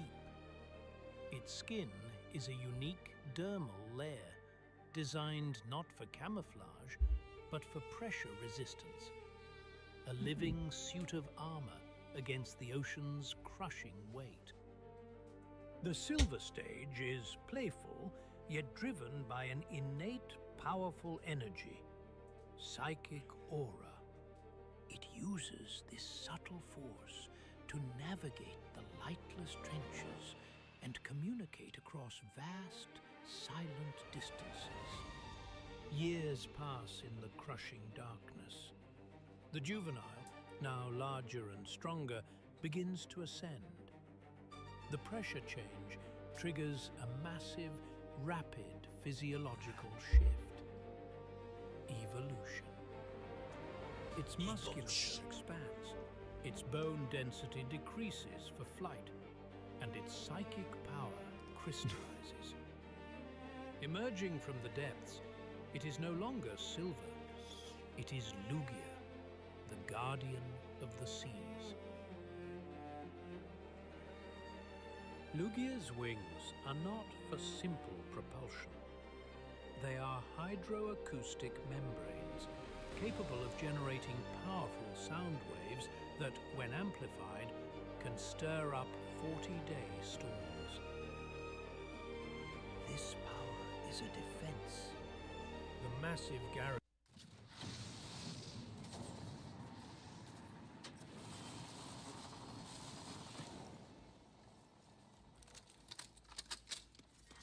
Round 1. Beginning ring countdown. We're inside the ring. One less thing to worry about. I've enhanced the weapon. Magnifique.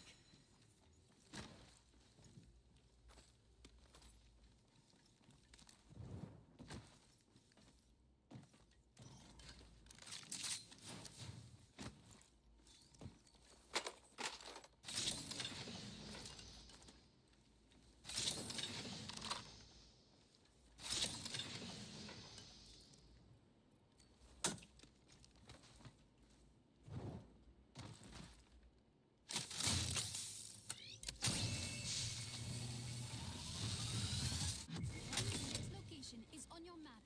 Have a look, s'il vous plaît.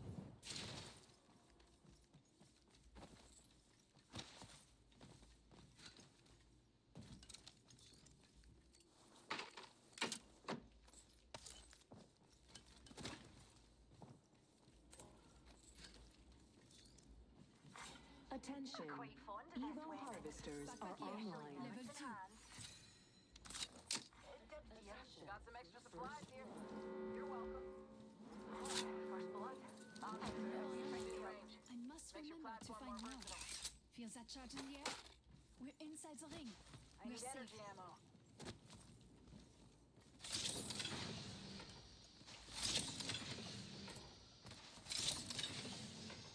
Got a replicator there.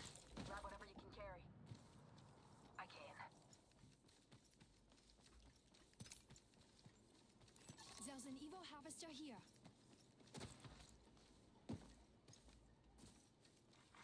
Care package being delivered. Supplies coming in. You're gonna go die, bro. New kill leader. Zombies are getting sloppy. Good news. I've leveled up. I should select an upgrade. The perfect Shields upgrade. recharging. Tango spotted.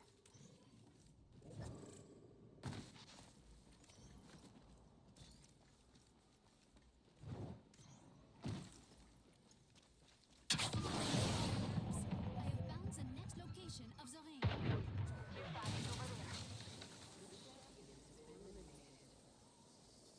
And so ends the champion.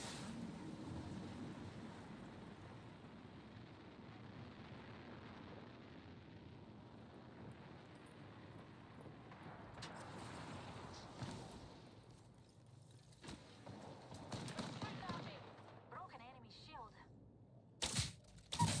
Shields recharging. I defeated an adversary. We're one step closer to winning.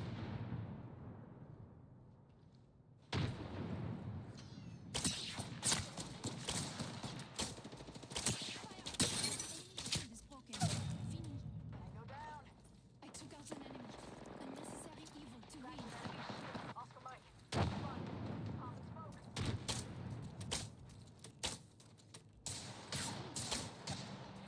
Give me a sec. Recharging shield. Reload. I see somebody. Need to loot. Heading over there. Shield. Scoring a Broken grenade. enemy shield. Arc star out. Frag out. Frag out. I'm using a Phoenix kit, pals.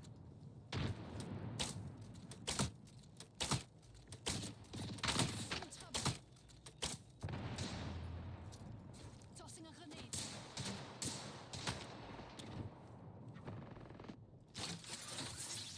Eye of the storm. And placed.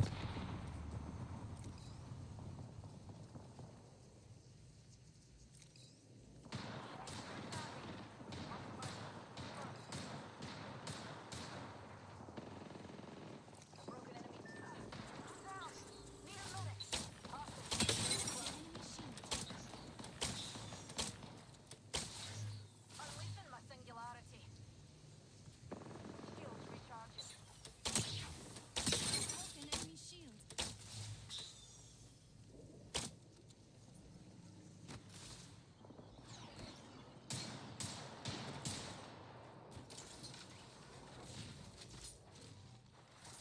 Heading down a vent. Yeah, Watson, come over here and res. I'll watch. I'm watching my door. On your feet, darling. Plenty of fight left in you. Giving him the chimney. Give him my shield to recharge. Grenade!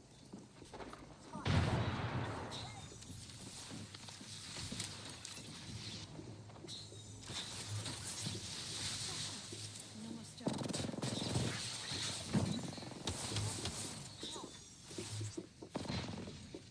Tossing an after.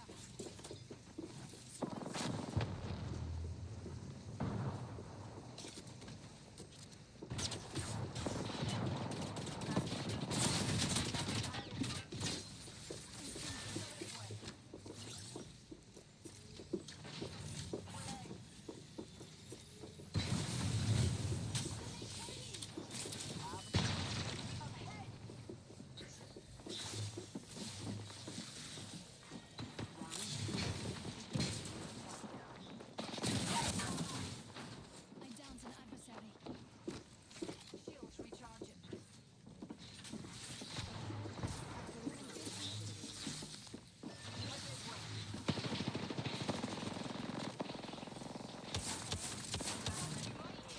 Being shot at.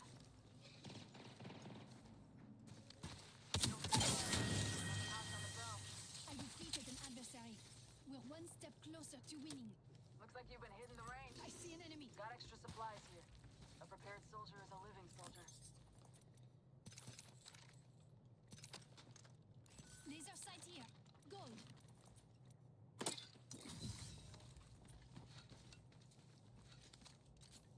I'm using a Phoenix kit, pals.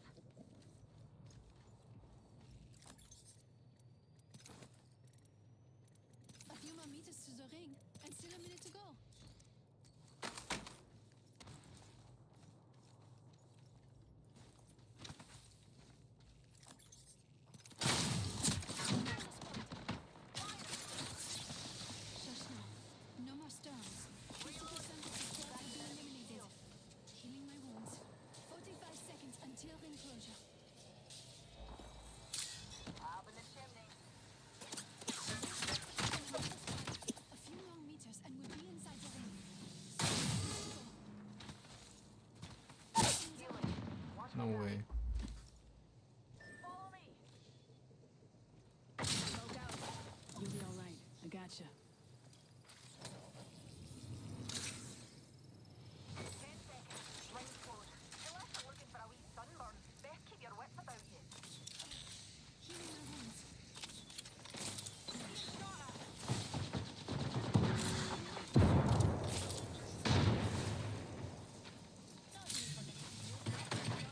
And we're not inside them yet.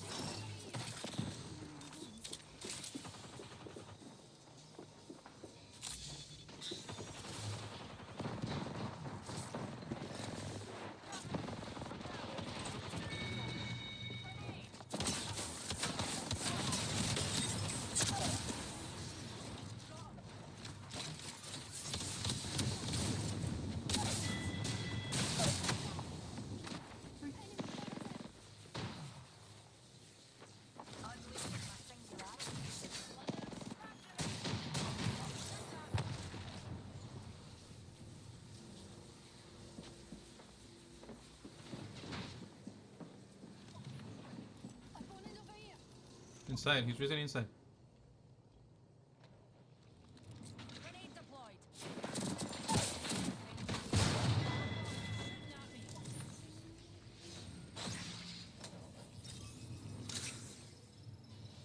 Reloading. I clean this banner in My the name shields of are tight. Oh, I should top them up. work. Watch out. I'm scared. Being shot at. Some of my fab fences. Me and you are down.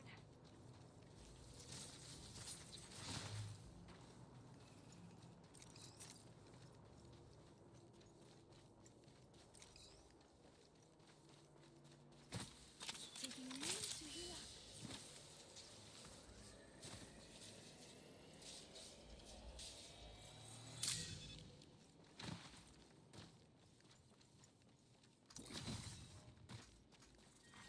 Round 3.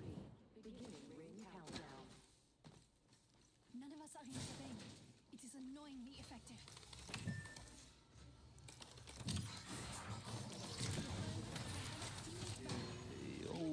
It's raining replicators.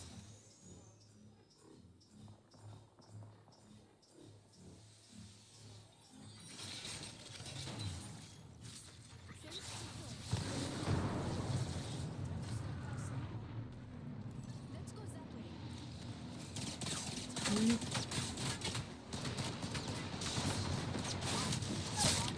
Damn.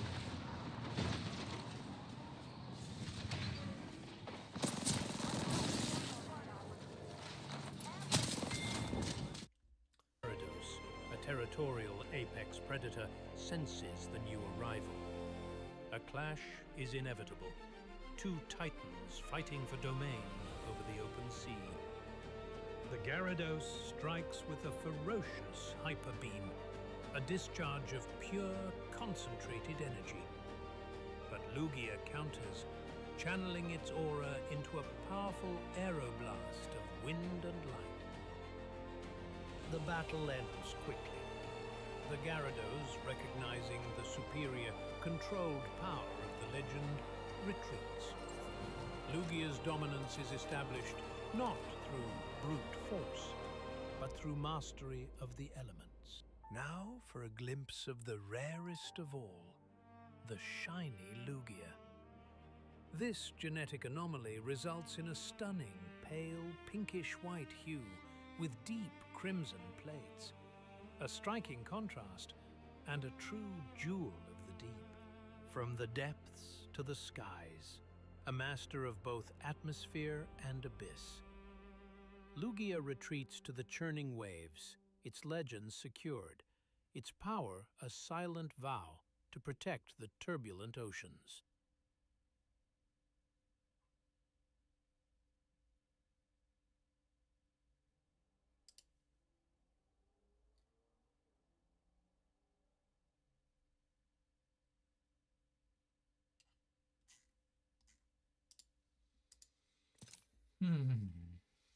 Just need to win 2 more games, bro. I can fucking play another game. In the ruins of the old Silphco sector, where nature has reclaimed the silicon, a unique anomaly manifests. This is Porygon. Unlike organic life, it is comprised of solid-state code. Its geometric low-poly body is a relic of early programming, foraging for residual data packets and leaking electricity from decaying servers. It moves with a staccato rhythm, camouflaging itself by altering its texture to match the environment. But survival requires an update.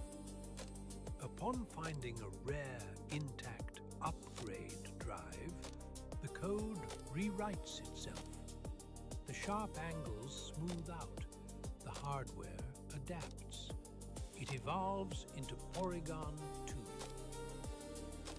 Porygon 2 is aerodynamically perfect, designed for space exploration.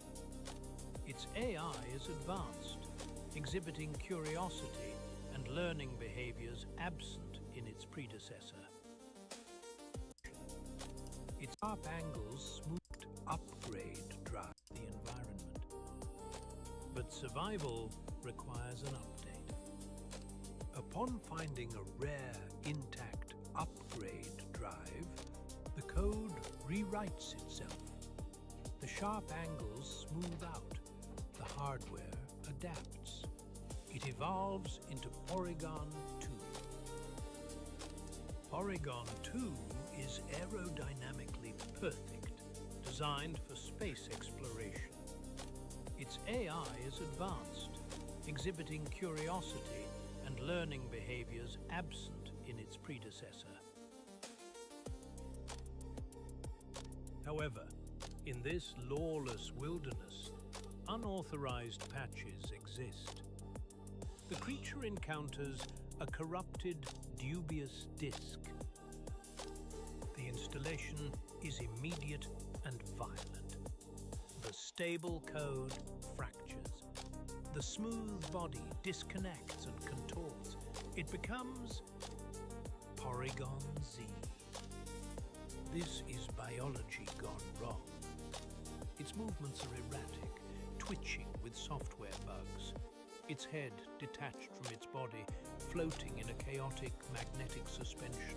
This instability attracts a rival scavenger, a Rotom, an entity of pure plasma, seeking to inhabit the same digital space. The clash is a spectacle of particle physics. Porygon Z, fueled by its unstable drive, unleashes a tri-attack of raw, glitched energy, overwhelming the plasma ghost. Victorious but unstable, the Porygon Z flickers. A tragic masterpiece of artificial evolution, drifting through the physical world, forever searching for a patch that doesn't exist.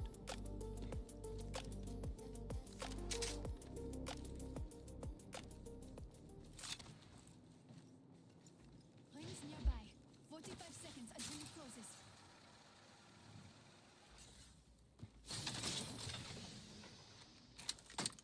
Extended heavy mag here. Level 3. Hop up booster here. Around the corner. We've got 30 seconds.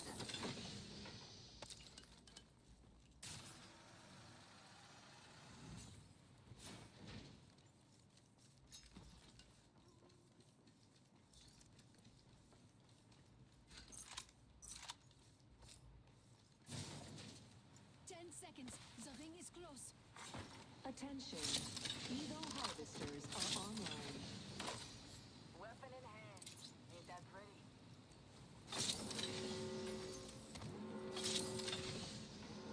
Ring's closing. I like pushing limits as much as the next guy, but we gotta go. Weapon enhancement complete.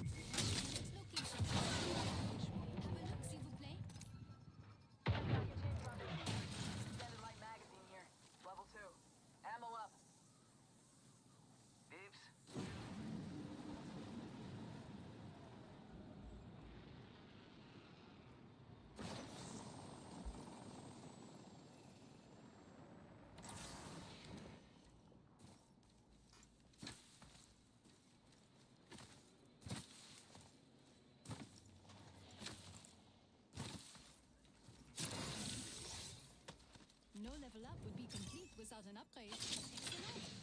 I have an upgrade.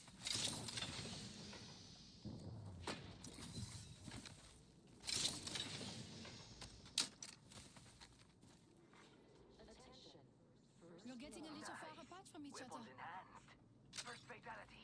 Let the games begin.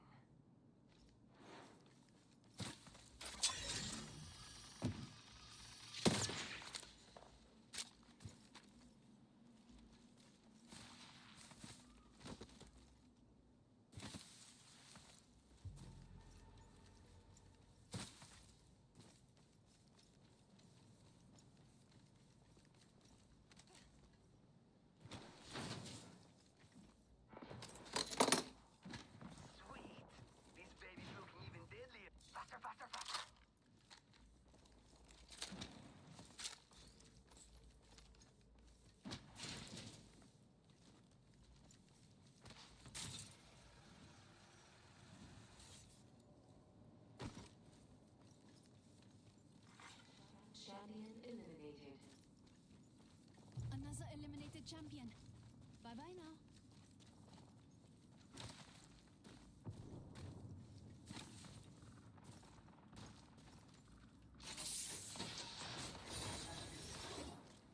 Mozambique here. Attention. New kill leader. Not for long, pal.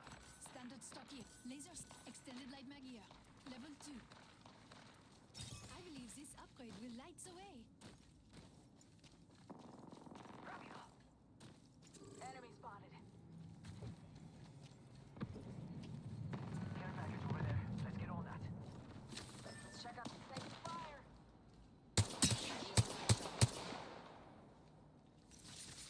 Fence deployed. Another squad is attacking us.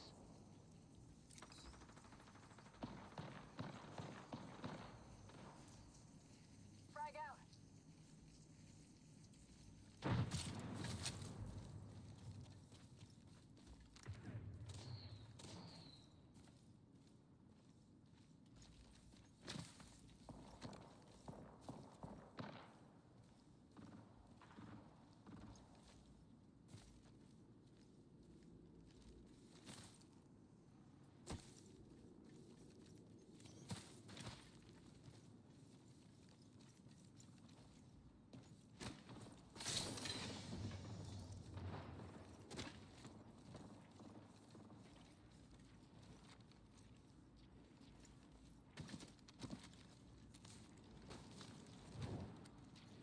Third party. They're trying to corner us. Down. Need a medic.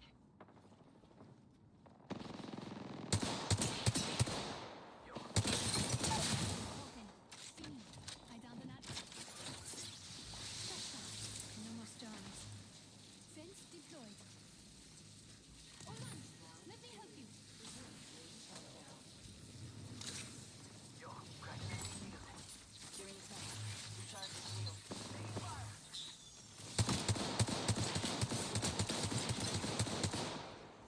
Replicator touching down. That one's out for the count. Yo, I'm down. 1 HP, 1 HP, 1 HP. Let me That help was you. the whole squad. Nice. No quarter given.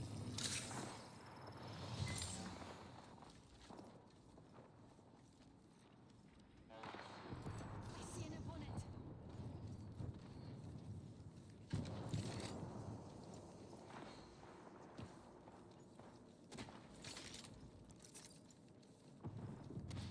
Healing my wounds.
They have a Kraber. Don't beat that.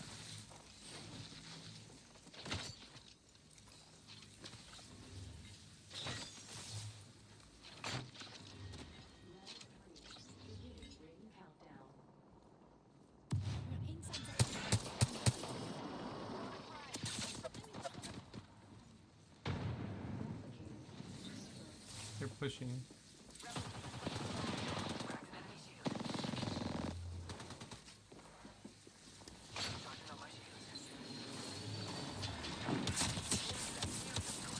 Landing on them. They're fighting.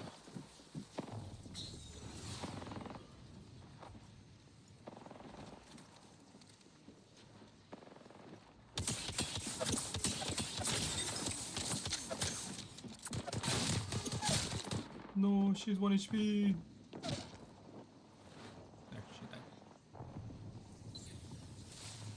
died. Can't believe I'm standing still.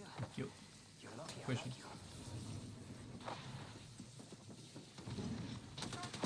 Pump that. They rest.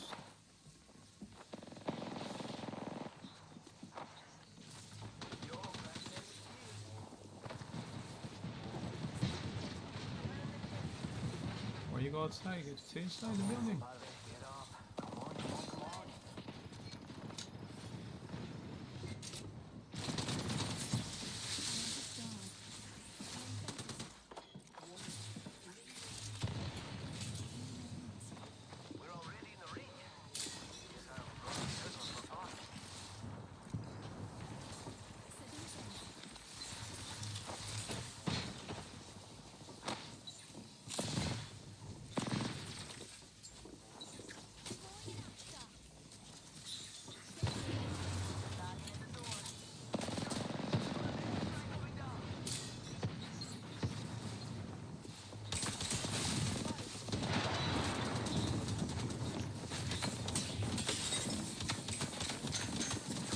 Those 1 HP?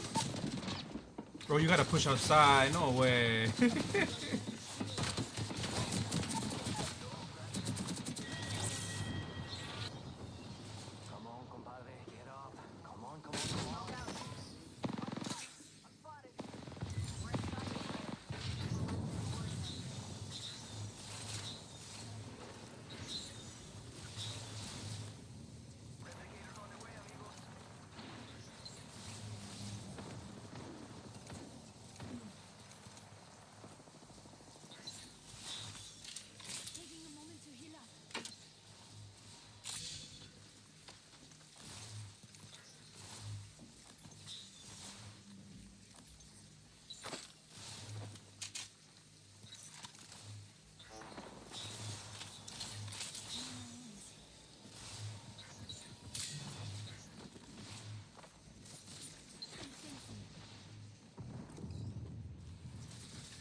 There's 1 HP.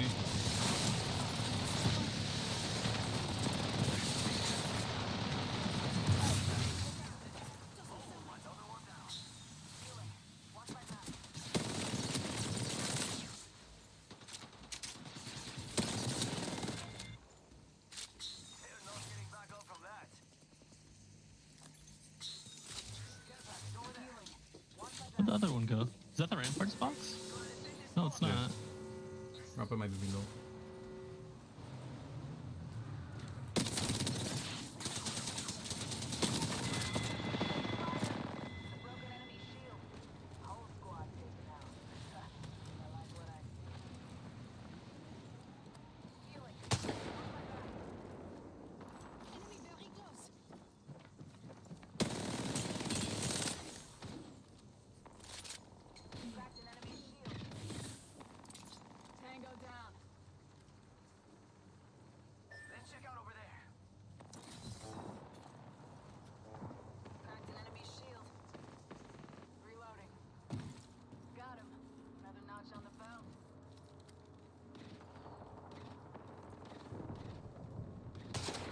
Damn.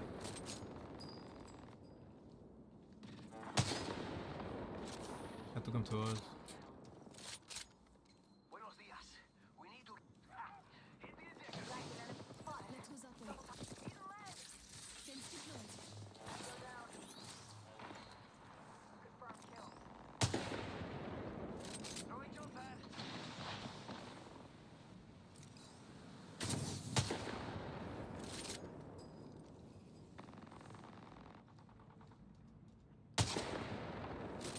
le pegué, no way.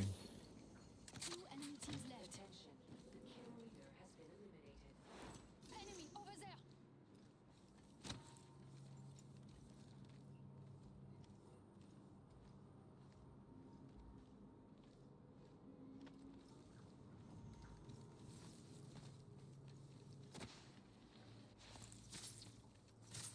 Playing with fences.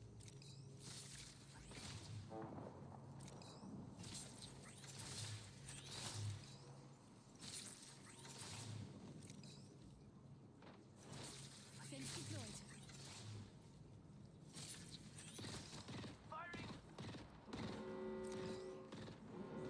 Reloading. We're inside the ring. I'm positive.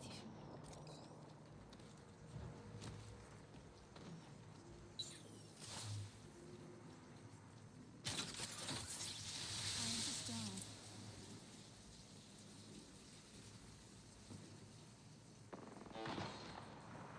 Let's go this way.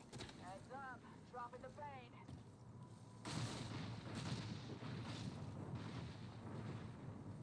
Enemy in sight. I spotted an enemy.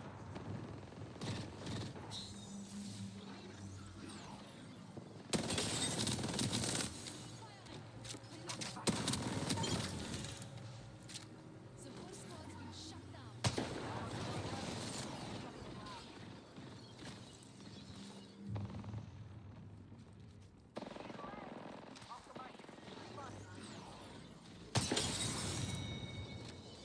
GG.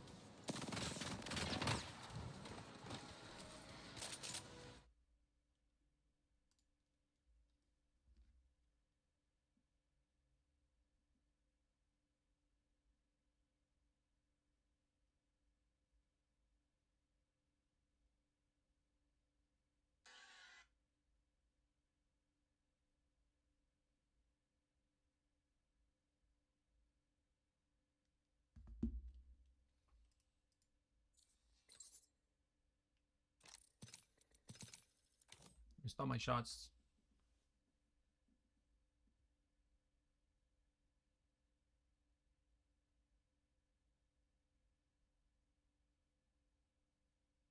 When you tell people that you make Jello shots for a living, they still don't really understand what that means. We're making anywhere between 8,000 and 10,000 cocktail jellies a month. We currently have partnerships with 20 different bars and restaurants, primarily in New York City. Tatiana was our first restaurant client to put us on menu. Since then, it's like the sky's the limit. All right, the first step in the process to make our under the cloud jellies for Tatiana is to make the clear jelly base that we can inject the art into. So Tiffany's gonna take tequila, clarified acid-adjusted orange juice, gelatin, sugar, and water, and combine them all together. Then portion it and pour it into hotel pans so it can set and get ready to get injected. So we've got all our injection tools laid out right here. A syringe to inject the milk jelly and our specialized tips. So the tip determines the shape of the actual milk jelly that's getting injected, and the wavy tip will allow us to inject that cloud shape. They have these beautiful purple cloud-shaped light fixtures that hang in the restaurant, so we knew we wanted to represent that. So we found a fun way to create that cloud shape with black, gold, and green as accents behind it. You can think about the flavorful components of our jellies in 2 steps.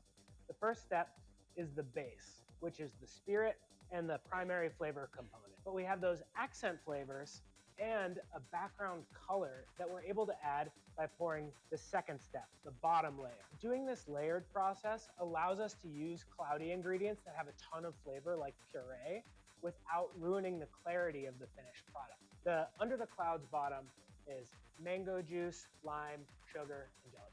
So now that the bottom is poured, the jellies are gonna set overnight until they're ready for me to unmold, slice, and send them on their way to Tatiana. Right now, we're delivering to Tatiana every week the Under the Clouds flavor, which is the mango margarita, and right now we're sending them also a strawberry daiquiri. It's such a nostalgic flavor profile. I love the way that Jamaican rum and really. You guys take trades? Yeah, we do. You got a car out there you want to look at? A car? Car. Jiminy. Huh? Yeah, let's take a look, bro. That thing's sick, bro. What? But what the hell, boy? That thing is dope, dude. Alright. Yeah, I'm down to do a trade for this. Yeah? Yeah, I'm down. Big trade? Yeah, let's talk some numbers, and then we can just go from there. Normally they're all tore up. It's so cool this right-hand drive too.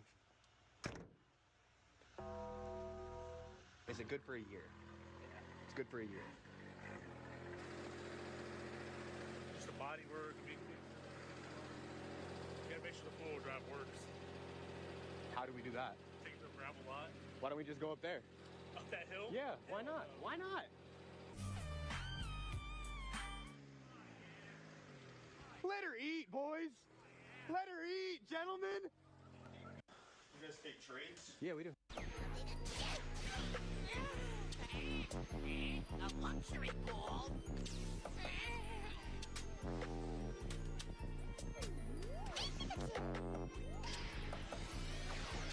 Luxury. I've hit the big time.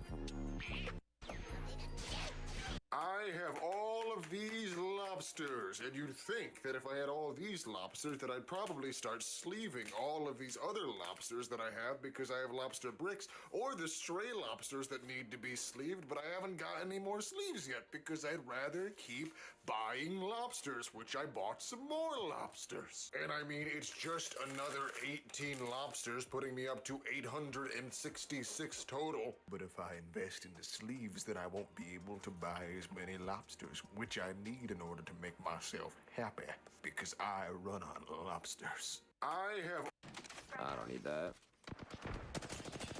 This carbon surfboard I made a little while back got a bunch of attention, and even the attention of a car manufacturer. They asked me to make a surfboard out of this material that they put in their racing car seats, and it's super freaking expensive and not something I've worked with before, so I was a little nervous to apply it. It's a combination of carbon fiber and Kevlar, and it actually went on really nice. I bet you've probably heard of this company before. They make beautiful cars and have great taste, and they asked for a gloss finish on this board, which I think turned out super good. And if you weren't paying super close attention, you probably didn't notice. This board's only 4 feet long and going on a wall. This carbon...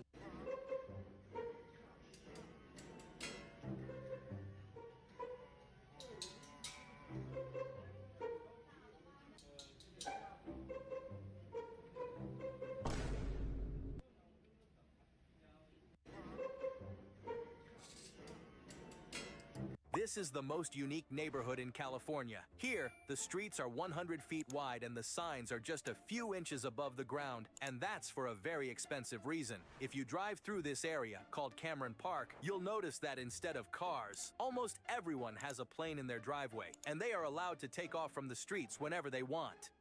This is the most unique neighborhood in California. Here, the streets are... What's your name? Major. You're not a major. No, that's my name. He means, what's your first name? That's what I'm saying. My first name is Major, too. You're Sergeant Major. This guy's name is Major. Who's Major?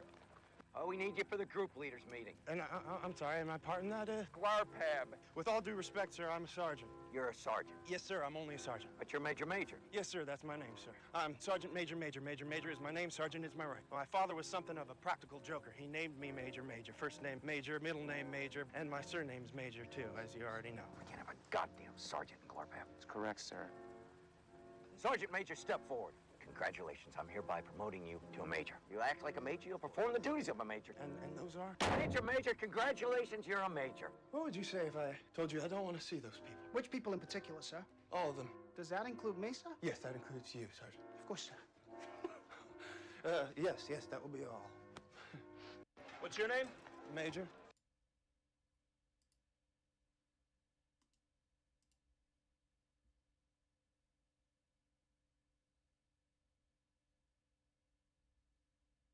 It's major. Okay, the next game, it's gonna decide whether I keep playing this shit or I just watch fucking YouTube videos. 'Cause I'm stressing.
You're not a major.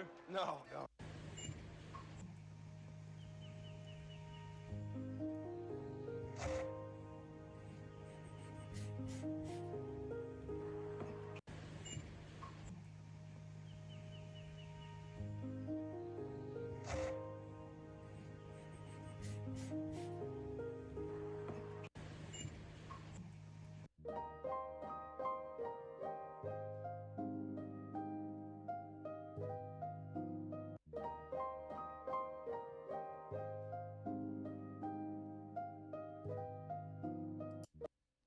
I just walked in here to talk to Jacob and just noticed. Are you kidding me? It's not funny. Yeah, it is. Look. No. It's about to fall out. Jacob, that is embarrassing. It's a $20 disc. You're done. You're done. You're cut off. You're done. I just walked in here to talk to Jacob and just...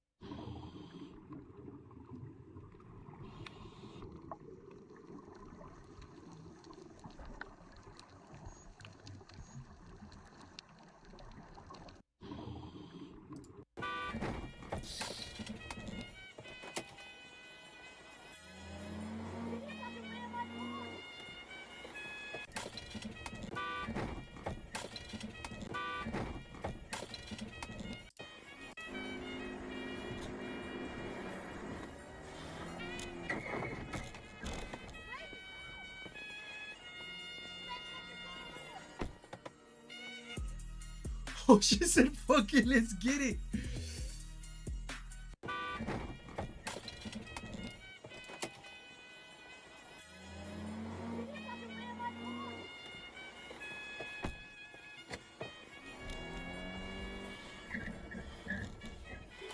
Not working.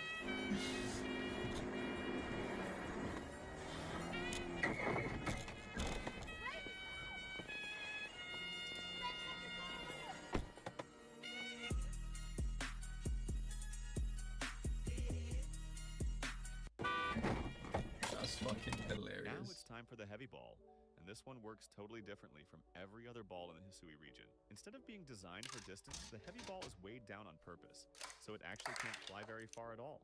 But that weight gives it a huge bonus when you're sneaking up close on a Pokemon, especially in Alpha. In fact, heavy balls are one of the most effective tools in the entire game when you manage to sneak right behind an Alpha Pokemon without being spotted. Because of that extra mass, the moment contact is made, the ball hits harder and seals faster. So if you play it smart and stay low in the grass, this thing becomes incredibly powerful. Hope you enjoyed this You're not mini-series. deaf. Comment what you'd like to see next. Here it is, the heavy ball.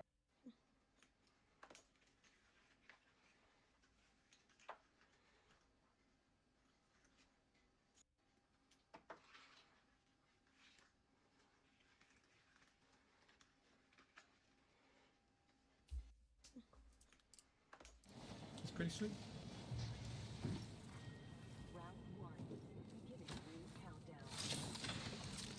Feels that charge in the air. We're inside the ring. We're safe.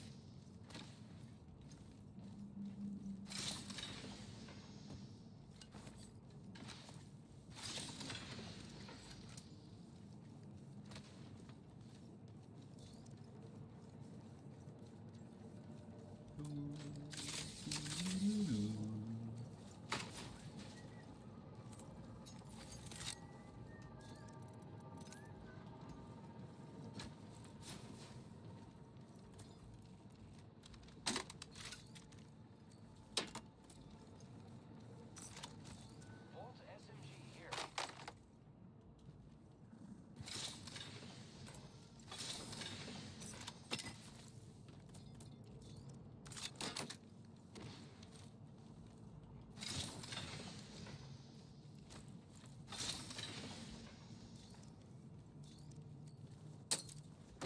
Attention. Evo harvesters are online. Found a Bojek here. I could use that.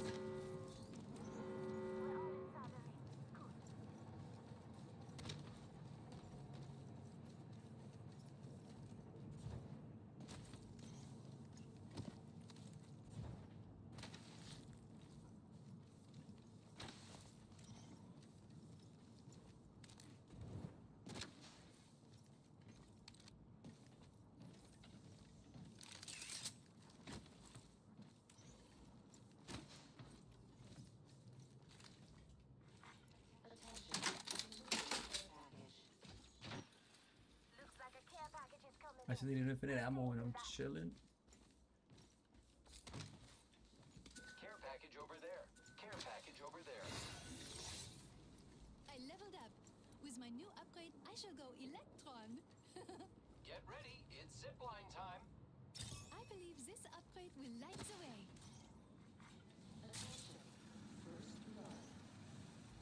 You probably got circled for a long ass time. Positions. They should be on your map.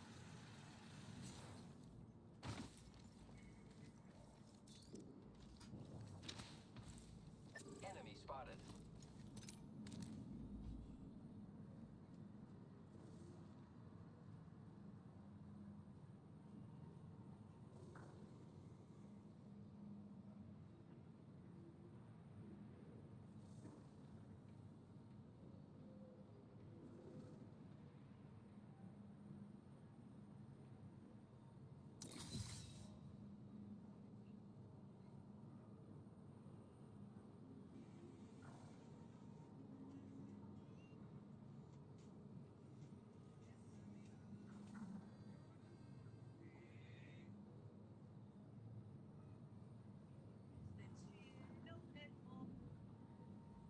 My weapons in hand and ready to dance. Suicune, Entei, and Raikou. Descendants of creatures now extinct and forgotten. These three titans vie for supremacy. Living avatars of water, fire, and lightning.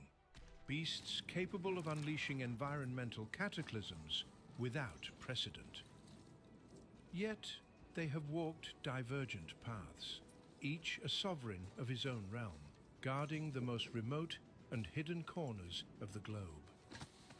But when a brother calls, the family answers, a bond so strong it can never be broken. Suicune, Entei, and Raikou, descendants of creatures now extinct and forgotten. These three titans vie for supremacy. Living avatars of water, fire, and lightning.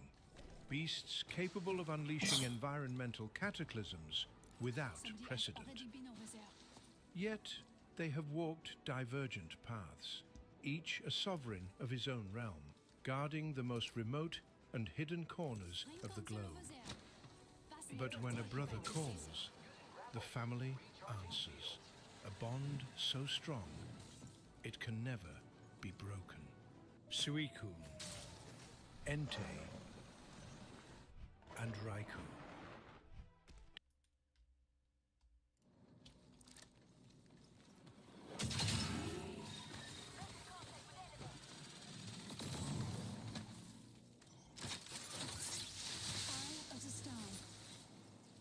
Target spotted. Opening fire on the enemy. Reloading. Making contact with enemy. Taking damage, friends. What's up? Contact with target. What happened?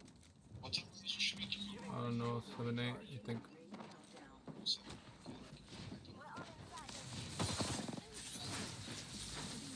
Yeah, no, it's fine. I told them we could get a... Oh, what is it called? A family pack.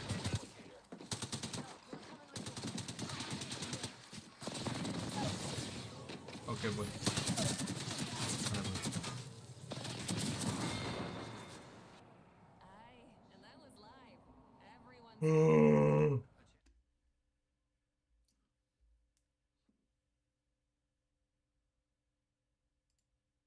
This is Scarlett Johansson. And this Well, I think I'm gonna go if you two are gonna just sit around and suck each other's dicks. is the performance that would land her the first Oscar nomination of her career after almost 20 years of typecasting. Today, we're going to talk about what happens when actors break free from typecasting and why it leads to some of the most powerful performances in all of cinema. Hollywood loves to put actors into boxes. Most lean into it because, hey, it's an easy way to make a quick buck, build your brand, and become an even bigger star. Ryan Reynolds, Rich Corinthian leather. The Rock, I've been waiting a long time for this. Keep waiting, bitch.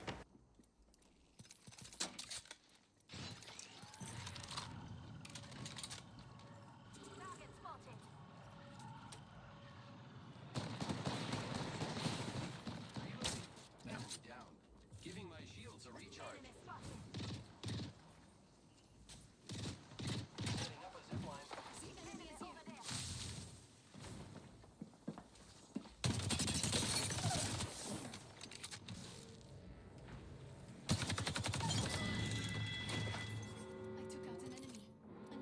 I am taking fire, friends. Broke that enemy shield. We're all inside this ring. Reloaded. Grenade, watch out.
Jack Black. I'm Steve. It's a formula that works. Studios know audiences will show up for it. The actors get paid. Everyone wins. Well, not everyone. Some actors refuse to be stuck in one role. They take risks, challenge expectations, and remind the world, I'm not just a movie star, I'm an actor. And this is when we get unforgettable, career-defining performances.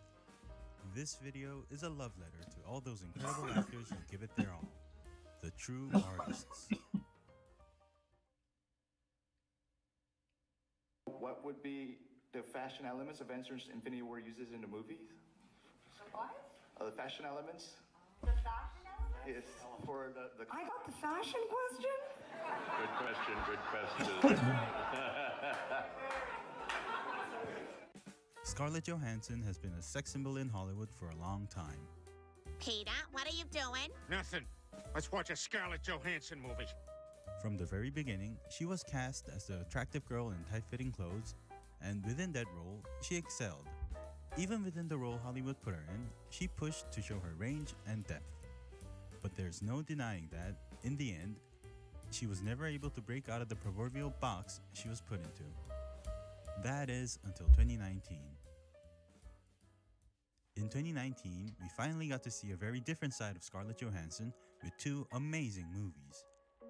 In Jojo Rabbit, a mother in Nazi Germany, trying to stop the atrocities of her country while preserving her son's innocence. In Marriage Story, a woman going through a messy, gut-wrenching divorce, a role that felt painfully real. Both performances earned her well-deserved Oscar nominations. But today, I want to focus on Marriage Story. Because despite acting in over 60 movies before then, this might be the first movie to let her acting chops truly shine. It was fun getting to play around with this dialogue and have as much time as I wanted. I mean, it never happens that way. Unlike the fast-paced, tightly controlled world of action movies, Marriage Story lets Scarlett breathe. Every scene is a deep dive into raw emotion. Even when she isn't speaking, her expressions alone tell us everything. I didn't want to push emotion even in the script onto the actors. I wanted them to be present for what was being said and bring themselves to it, which of course we see that they do in the movie. And then there's that scene. The most famous scene, the explosive argument, has been analyzed to death. But instead of the writing, the cinematography, or the framing, I want to focus on the person. You need to have your voice. But you don't want a voice. You just want to fucking complain about not having a voice. I think about being married to you and that woman is a stranger to me. The scene shows the breakdown of her character as her marriage and formal life crumbles completely around her. And her vulnerability in the moment shows us a side of the actor we've never really seen before. And you're fucking winning! Are you kidding me? I wanted to be married. Sit. I'd already Sit. lost. The scene hits especially hard when you know that Scarlett Johansson has gone through a divorce herself. I'm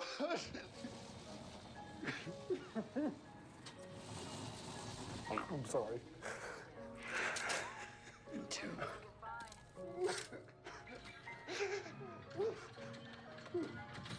And the aftermath shows just what it takes to give this kind of performance. Seeing the toll these roles take, a question starts to creep in. Why? Extended light magazine here. Level 3. Ammo up. Rings next door. 45. The good-looking guy from Twilight, adored by women all over the world. After becoming famous as the Twilight guy, Robert Pattinson could have had it easy. Coast along playing heartthrobs, occasionally take a role in something interesting, and enjoy a comfortable career. But instead, he seemed determined to do anything but that. And I kind of said to Robert, I only want to do strange things. And nowhere is this more apparent than in Good Time. In Good Time, he plays Connie, a low-life criminal, a pathological liar, I only had 3 stops. I didn't know about a 4th. That's all, man. I definitely called. a man who manipulates everyone around him. Just a little short in the bail money, though. That's why I was just hoping you... Sit, come on.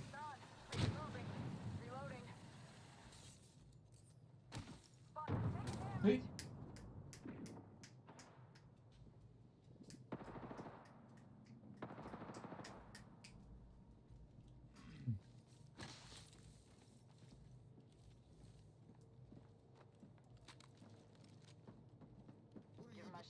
recharge.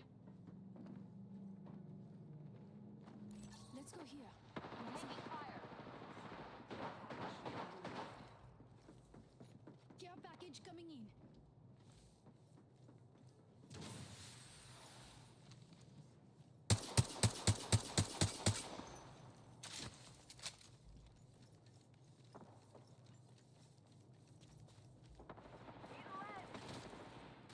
Give my shields a recharge. Frag out. First blood. Damn. Down to target.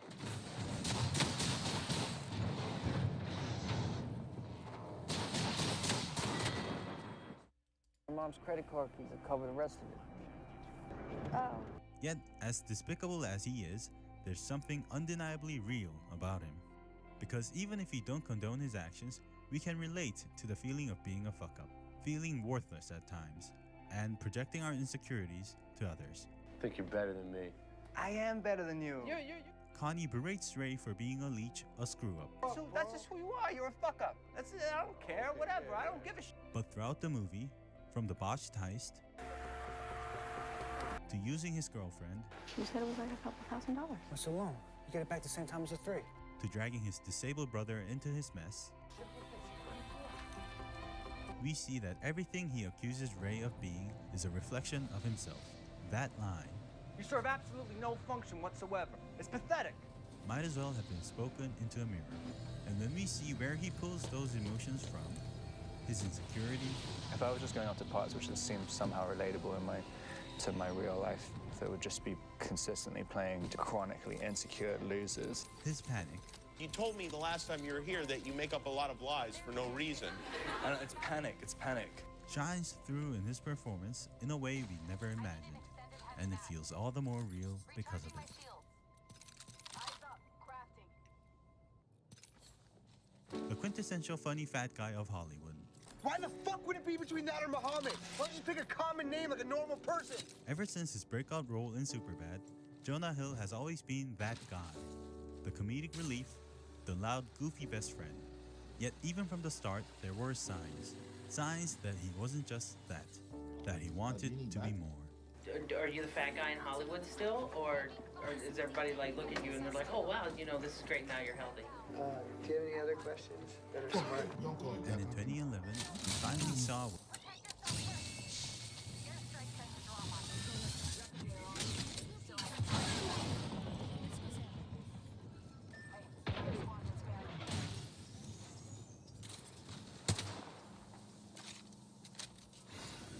Smoke out.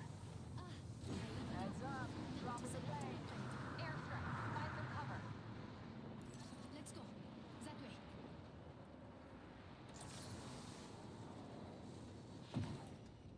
Got another shot. I won't waste We it. should move here.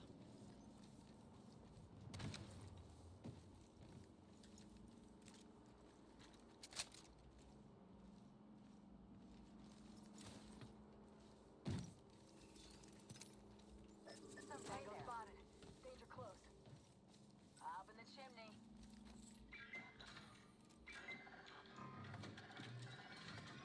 Weapon enhancement complete.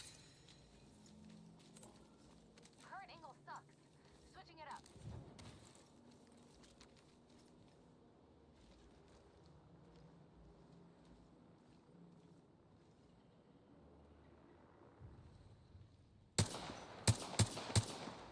I spotted an enemy. Wouldn't let down Round range. 2. Beginning ring countdown.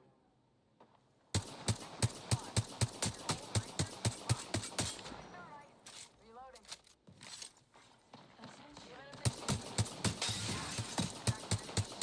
Incoming replicator. Healing up. I'm gonna scan him. Taking fire. Spotted. Double timing it. New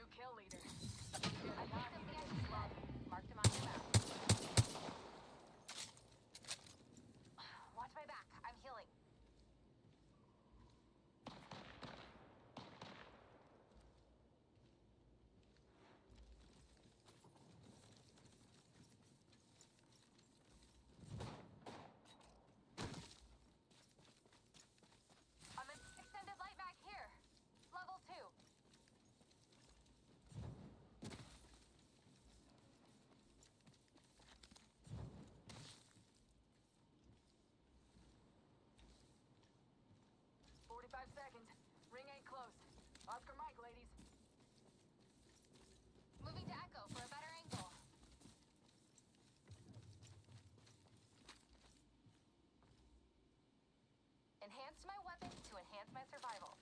See, Mom? I learned.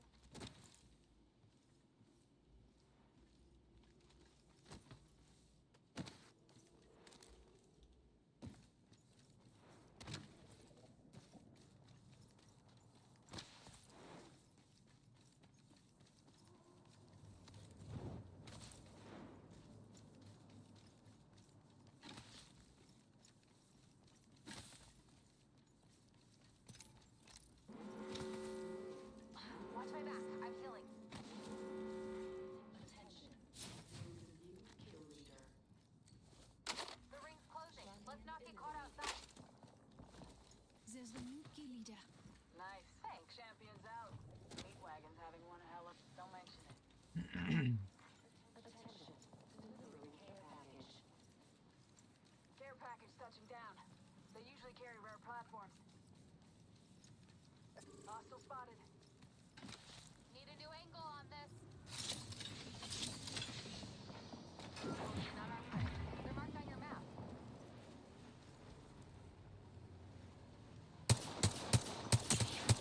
Enemy. Reloading. Adversary over there.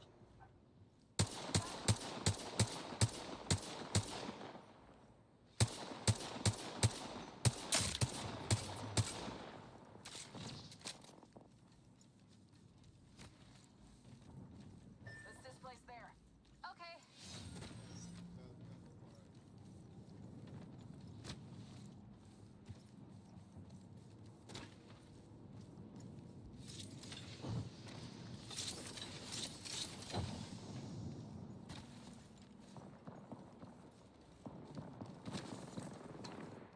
Already on my mark. Firing for effect.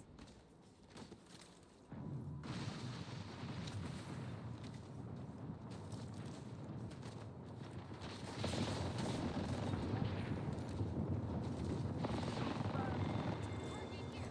Adversary near me.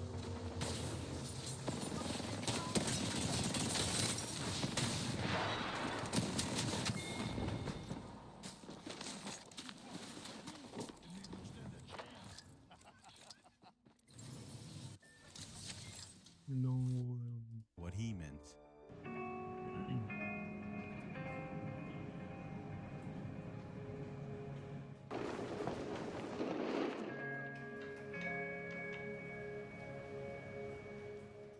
In Moneyball, we see Peter Brand, a meek, intelligent analyst, one with zero people skills. I wanted you to see these player evaluations that you asked me to do. I asked you to do 3. Yeah, To evaluate 3 players. yeah. How many did you do?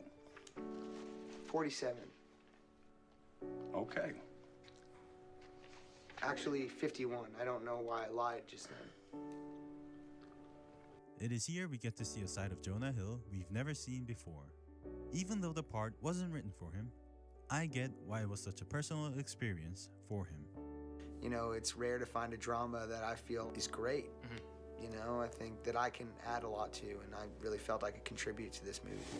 Peter Brand, the Yale graduate economics major, in a baseball club, managing players and coaches twice his age. Even while being out of his element, Brand shines. Yes, he's awkward, uncomfortable, yet his passion for the work, passion for the game, shows us why he deserves to be there. And the same can be said for Jonah Hill. The comedy actor playing a soft-spoken introvert alongside so-called serious actors. To the people who can't see him for more than just a comic relief, he may seem out of place. Yet his acting skills, his passion, the personality and vulnerability he brings to the role shows us just how wrong we really were. The Visalia Oaks and our 240-pound catcher, Jeremy Brown, who, as you know, is scared to run to second base. This was in a game 6 weeks ago. This guy's going to start him off with a fastball. Jeremy's going to take him to deep center. Jeremy's going to do what he never does. He's going to go for it. He's going to round first, and he's going to go for it. This is all of Jeremy's nightmares coming to life. Oh, they're laughing at him. And Jeremy's about to find out why. Jeremy's about to realize Striked out. that the ball went 60 feet over the fence. He'd hit a home run. and didn't even realize it. Because just like Peter Brand, he deserved to be there. Now I feel like I'm in the same underdog position where I'm like, hey, I'm in this movie. You know, it's a drama and not what you're used to seeing me in. I hope to do some more of these, and I hope you accept me.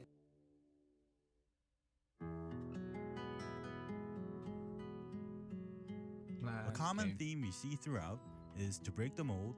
The actors go against everything their typecasting told them to be, whether intentionally or not. Scarlett Johansson cut her hair short and stripped away her usual brash confidence. Robert Pattinson transformed into a manipulative lowlife fueled by panic and desperation. Jonah Hill, known for loud, over-the-top comedy, plays a reserved, socially awkward introvert. Each of them stepped out of their comfort zones, pushing themselves further than ever before. So why? Why do they put themselves through this? It's painful, exhausting. Even after all that effort, there's no guarantee of recognition. If you could adopt a personality trait or mannerism from one of your Moneyball co-stars, what would it be? What would it be? A personality Any one of trait? them. If they're sitting right here, that could be one of them. If it's Phil Hoffman, whatever. No, I gotta go with a serious actor. Okay. They could easily live out the rest of their lives without ever taking another risk. So why do they do it? That question stuck with me. And the answer in my mind is this: to prove the doubters wrong, the haters, the industry, the people who put them in a box and said this is all you'll ever be. And maybe that's why these performances feel so raw and real, because in a way, I see myself in them. It might sound silly, comparing myself to Hollywood actors, but I too have been put in a box before, told I would never be more than what they said I could be. And yes, I could have followed what they said, made myself comfortable within their boundaries. But sometimes the hard path is the only way forward. Nothing in this world that's worth having comes easy. So to the people pushing past their limits, whether you're a millionaire actor or a high school dropout, I have one message for you: don't stop. Your best work, the proudest moment of your life, will come at the end of the road. I think I always had two dreams. One was to be a filmmaker, and one was to work with Martin Scorsese. An opportunity to work with your favorite director, and how insanely good Leo is, and that.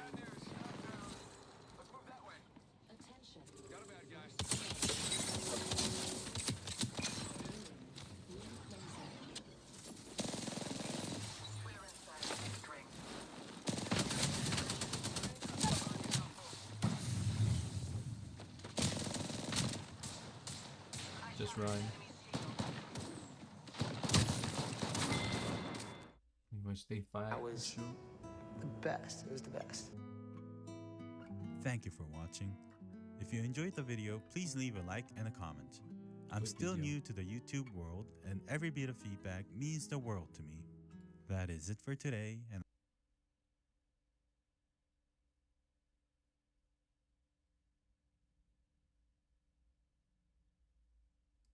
Я не знаю, я думаю, конечно, что Арман должен был драться за пояс.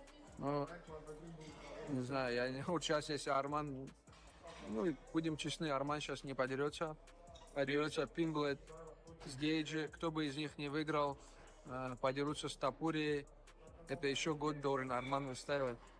Я на интервью говорил, что с Усманом хочу подраться. Что-то медиа не верит в этот бой, я смотрю. Но мое личное мнение, Усман переедет этих всех пацанов, которые сейчас новые появились там. Тот же Моралес, тот же вот этот Пратес ударник. Islam Makhachev has once again cleared his stance that he wants Kamaru Usman next. And let me tell you, this isn't just some random call-out. He sees Usman as the absolute toughest challenge in the entire welterweight division right now. Now here's what's interesting about his reasoning. The welterweight champion explains that a lot of people out there are doubting this matchup, questioning whether it makes sense, but Islam has a fascinating perspective on this. He genuinely feels that Usman would run through all these rising contenders in the division, and his logic is pretty sound when you think about it. According to Makhachev, these up-and-coming fighters haven't been truly tested yet. They haven't faced that championship-level adversity that separates the contenders from the pretenders, and that's exactly why, in his view, Usman stands as the hardest fight available for him right now. It's not about picking an easy path. It's about seeking out the most dangerous possible opponent. Кто в идеале твой следующий соперник? Ну, я на интервью говорил, что с Усманом хочу подраться. Ну, что-то медиа не верит в этот бой, я смотрю. Но мое личное мнение, Усман переедет этих всех пацанов, которые сейчас новые появились там. Тот же Моралес, тот же вот этот Пратес ударник. Это пацаны не проверенные еще. И я думаю, что Усман не самый тяжелый бой был бы для меня. И в медийном плане мы смогли бы как бывший чемпион больше всего. Today we're cooking every animal's ribeye. From massive wild game tomahawks. Why does that taste good? To some truly stomach-turning ribeyes barely considered edible. Nope. We've assembled the most exotic ribeyes on Earth to find out which ones deserve a place at the dinner table. I almost just threw up. And others that must be banned from the world of food forever. Believe it or not, we're starting out with raccoon ribeye. I have to say, I had no idea raccoons were even edible. I'm scared. Damn it. We've eaten some weird stuff on this channel. There's just something about raccoon. Oh, the fat is so white. Oh, it's covered in hairs. Kyle, come here. Just shut your eyes and just sniff deeply. Ooh, baby, smells like roadkill. So I believe the piece they sent me is more like the whole raccoon. Like this to me looks like the backstrap area. I think these are the hind legs. Save this one for Kyle. Save what for Kyle? So what we're gonna do here is try to specifically access just the ribeye. One leg gone, ooh, another leg gone. Wow, guys, I think I actually located it. It's a little miniature raccoon ribeye. It's literally the same size as a quarter. It even has the exact same anatomy as a regular beef ribeye with the cap, the fat knob, as well as the eye. This little raccoon ribeye is also only 9 grams. It's literally 50 times smaller than this steak right here. But keep in mind that as the video progresses, the ribeyes will get bigger and crazier until we end on literally the most insane recipe I've ever attempted. Now today we'll be cooking each ribeye 2 ways. The first is a control that I'll be cooking like a normal beef ribeye. Seasoning with salt and pepper, searing in a pan, then butter basting until medium rare perfection. Yes, this right here is a medium rare raccoon ribeye, but these controls will allow us to accurately compare the differences between each animal's ribeye. Okay, now for our non-control of each exotic ribeye, we have one primary goal. As you guys know, we've cooked many exotic animals in the past, and the reality is they typically don't taste good. It tastes like a barn smell. Where are you going, Kyle? So today's mission is simple. Can we make them taste good? Starting with chicken fried raccoon. Just like any good chicken fried raccoon recipe, we'll start by just gently pounding it out. This thickness here should be perfect. And let's assemble our brine. Buttermilk should really help with juiciness and tenderness. 1 egg and some hot sauce for a kick. And in with the raccoon ribeye. Okay, we've let our raccoon brine for 3 hours. Time to fry. Into the dredge of flour and cornstarch, just packing it in for texture. And we'll fry until golden brown perfection. I mean, you can't tell me that's not the best looking chicken fried raccoon you've ever seen. Topped with some classic gravy and sides, it's time we give raccoon ribeye a shot. All right, guys, I hope you are ready to eat some very exotic ribeyes. We are starting out with a raccoon control. Obviously, some of these are not gonna taste good. Our main goal today is, can we make them edible? Let's start with the control. Got hair or something on there. Not great, but am I allowed to say that that wasn't that bad? I agree. It kind of reminds me of veal. Ooh, that aftertaste though. Why do I kind of like it? But I think we can agree that we wouldn't choose this. The question is, can we make it actually edible and actually good? Let's taste the non-control. That tastes exactly like chicken thighs. Why does that taste good? I can't believe that's not like fried chicken or something. It genuinely, that crispy outside, the gravy on top, it kind of all ties together. Even that little funk that you get meshes with all the other flavors. If you told me that was fried chicken, I would 100% believe you. So the way we're gonna rank these is binary. Was our non-control good or bad? Let's vote. Thumbs up all around for the chicken fried raccoon. I am stunned. Very strong start, but I'm a little concerned about what's coming next. Next up, coyote ribeye. I've had several experiences with coyote at this point. None of them have been good. That could kill somebody. Dude, it tastes like a dirty sock. Honestly, it doesn't smell terrible. That is one of the first times in my life I've opened up a crazy game meat and it didn't smell horrendous. It appears as though this is the entire ribeye loin. Taking a slice here, if you look close, there's what I believe here is the tail. We have the eye right in the middle, and then there's even that little cap or spinalis on the side. As always, for the control, I'll simply season with olive oil, salt, and black pepper. Into a pan to sear and butter baste. A tiny ribeye of this size cooks fast and is already done. We'll slice into it. Honestly, this does look exactly like a miniature beef ribeye. I'm gonna be honest, guys, for a wild coyote, this is feeling a little on the rare side. Would you eat this right now? Let's not tell Kyle about this. Not tell Kyle about what? Don't worry about it. Now for our non-control, I have a plan that I honestly think could actually make this coyote ribeye taste good.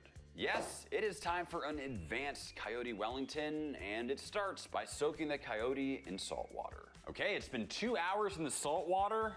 Let's see how it looks. The color of the water has really darkened up. I'm hoping that's from any of the off flavors and blood that's kind of soaked out of the meat itself, but only time will tell. Now I'm actually gonna double these coyote ribeye loins up for a more substantial Wellington, tying them off for a nice even shape. And we'll season with salt and pepper. From here, let's get it on the cold smoker. This step might seem extra. I mean, it's certainly not typically done with a beef Wellington, but I figure hitting this coyote with intense cold smoke at this stage will go a long way in neutralizing any off flavors. Remember, the goal is to try and make each exotic ribeye actually taste good, so we're going all out.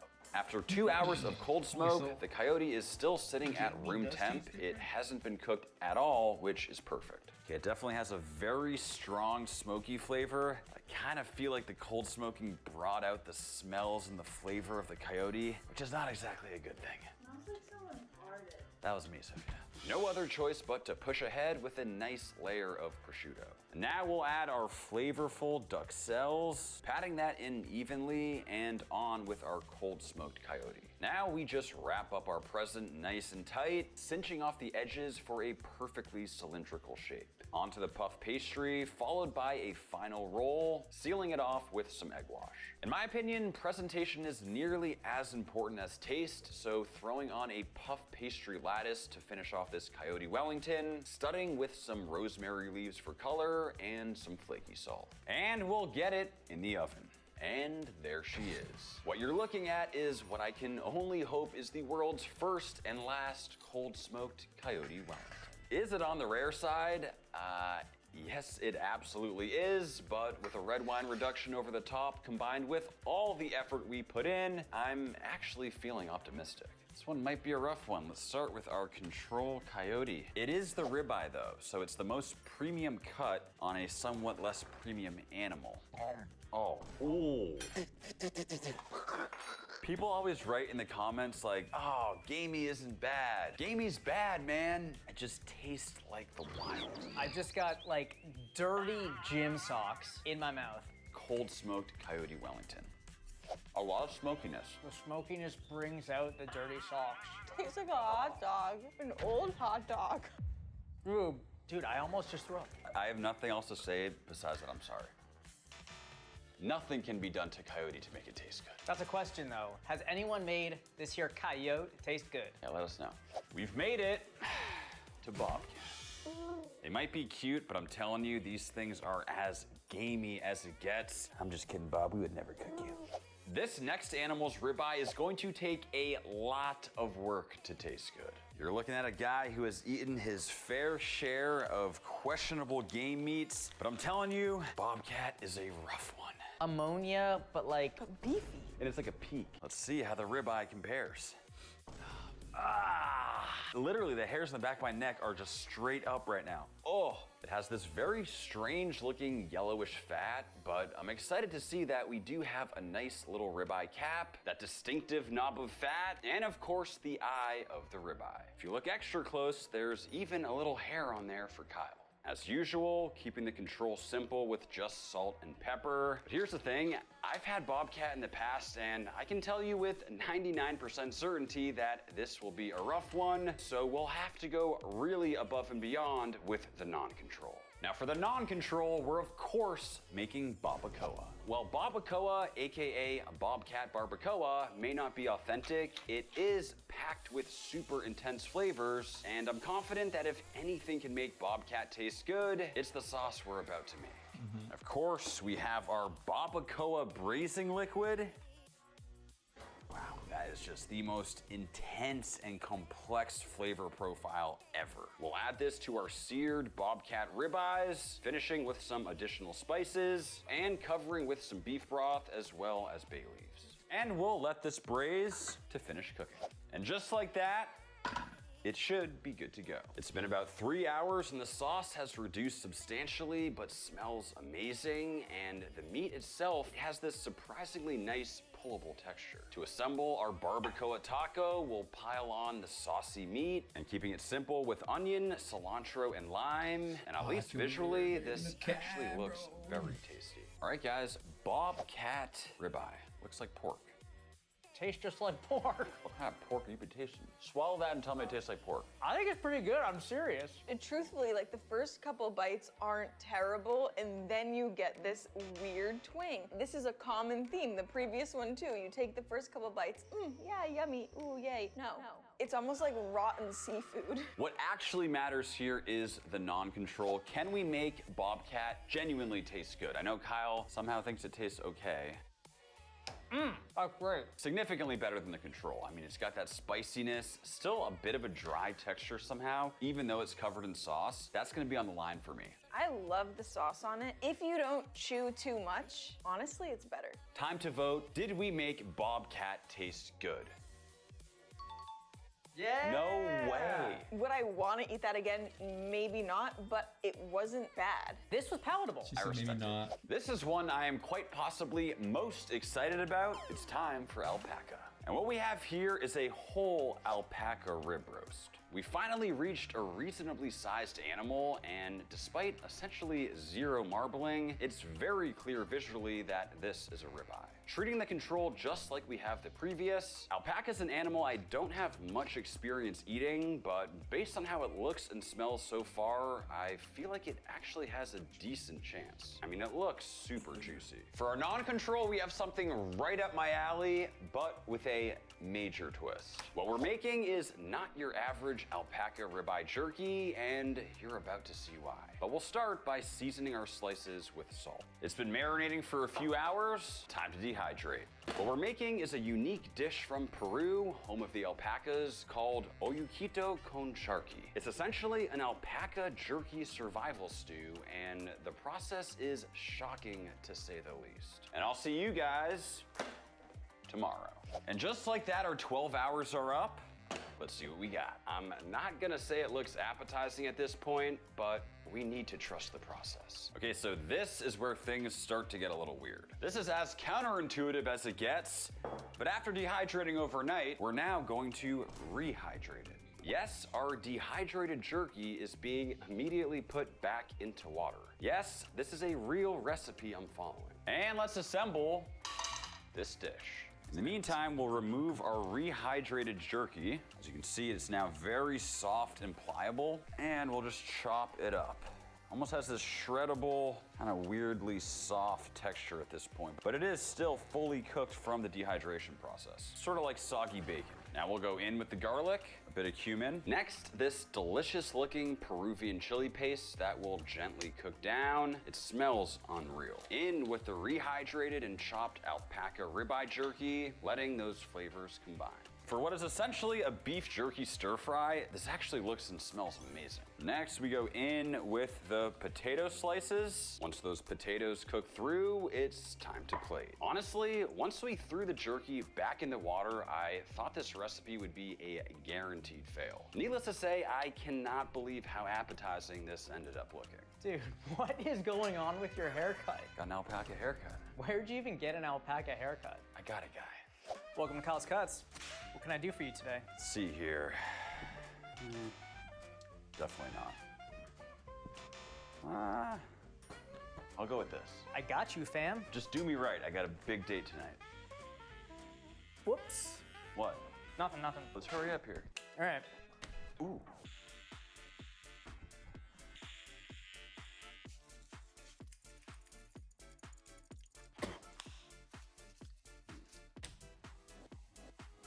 Oh. Ooh. Just snapping the shit. What do you think? Hey, that guy's good. I've heard good things. And let's taste this control alpaca. Nope. I want you all to experience it because it's really unique. It's just, ooh, it's intense. It's like rotten grass mixed with soggy manure. Let's check on this. I actually have very high hopes. There's some crazy flavor in here. I mean, it started as jerky. It looks incredible now. Speaking of jerky, if you haven't tried Max Jerky yet, please also take now as a sign to do so.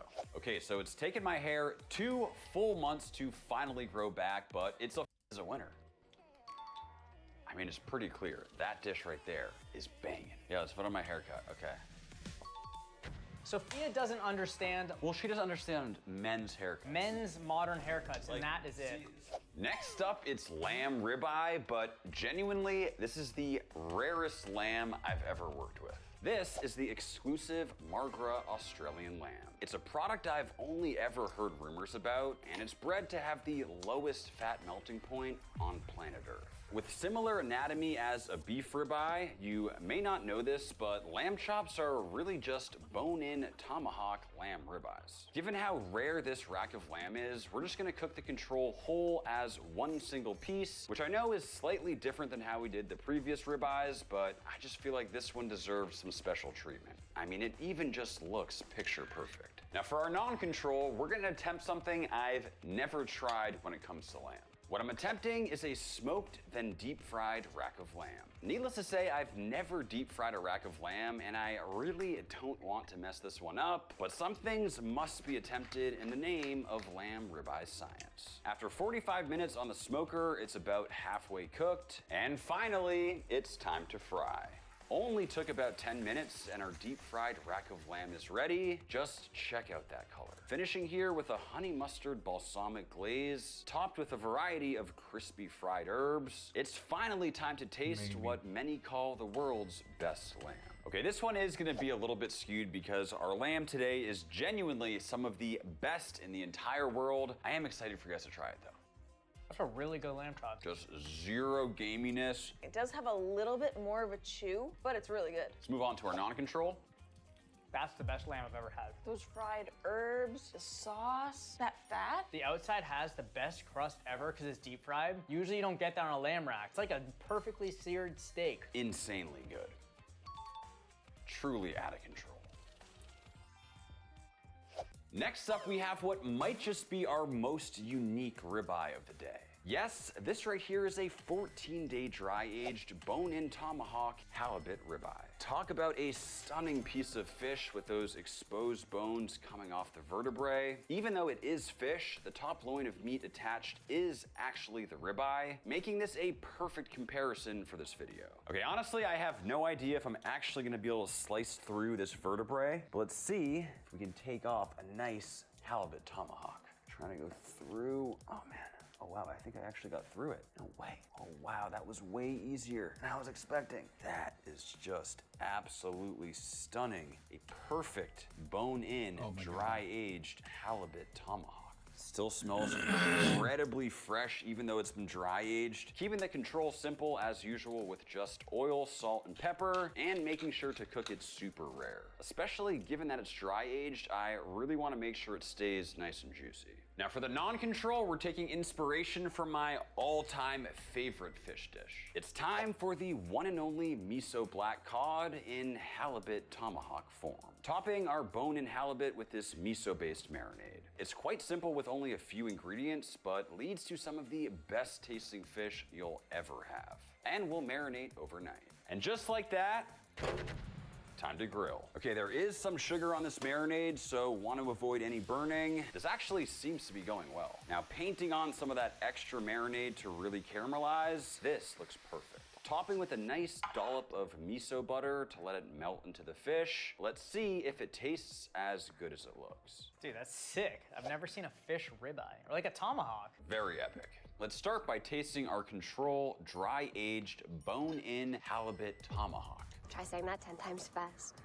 To me, it's good, not great. Like, it is a little bit dry, but I've always felt that way about halibut. So different than like Chilean sea bass or salmon that's a lot more rich. This is a very lean fish. I do like the flavor of the fish itself, but it is a little dry. And I've even had this at like Michelin-starred restaurants, just not that juicy. Let's move on to our non-control.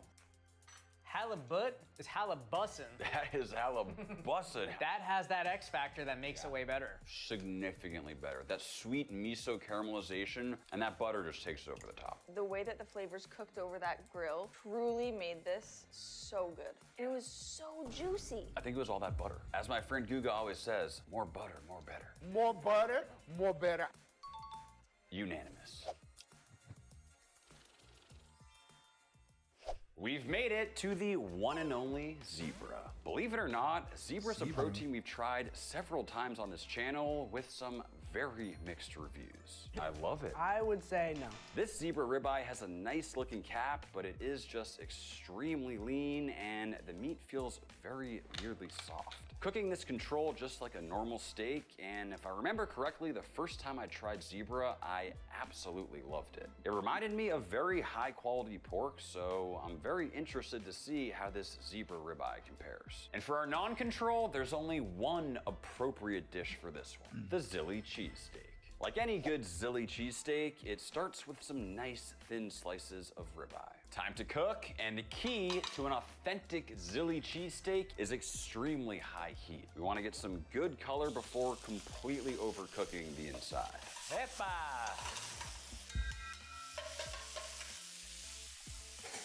Oh, Kyle, jeez, careful. My color. It's getting crazy in the kitchen. That's the color we're looking for, though. Just love the ventilation system, too.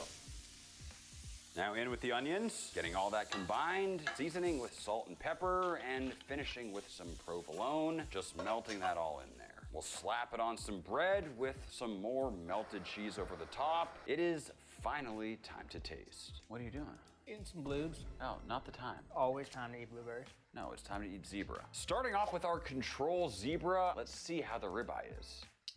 Definitely got a chew to it, but the flavor is pretty good. It has that like nutty, almost pork flavor. I don't mind this. Mine is so tender. It tastes like what I imagine acorns taste like. I don't know, the more I chew though, it does have a bit of like a livery aftertaste. With all of these, there's something about that aftertaste. And it's fairly consistent across the board. All that said, let's see how our Zilly cheesesteak is. Quite possibly the first and last Zilly cheesesteak on planet Earth.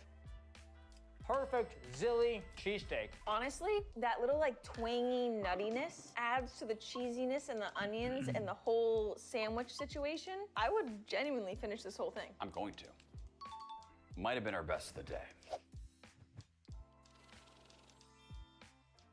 We've made it to an extremely cool one. This is elk.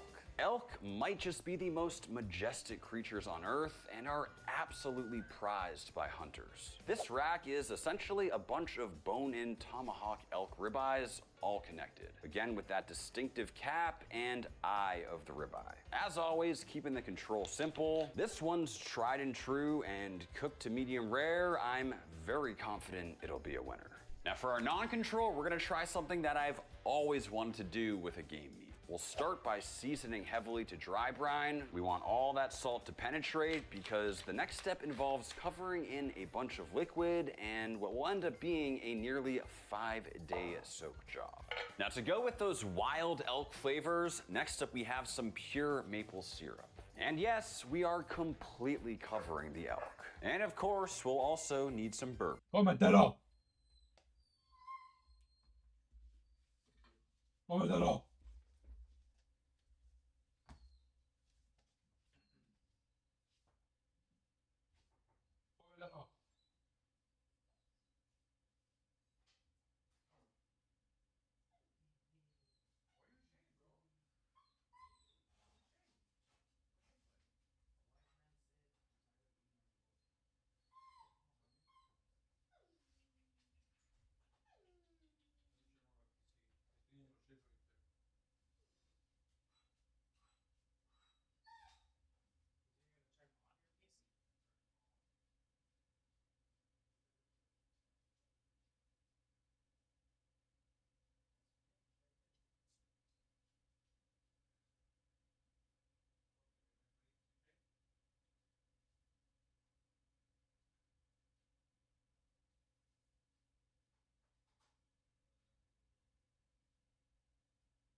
Okay, Alan Chan.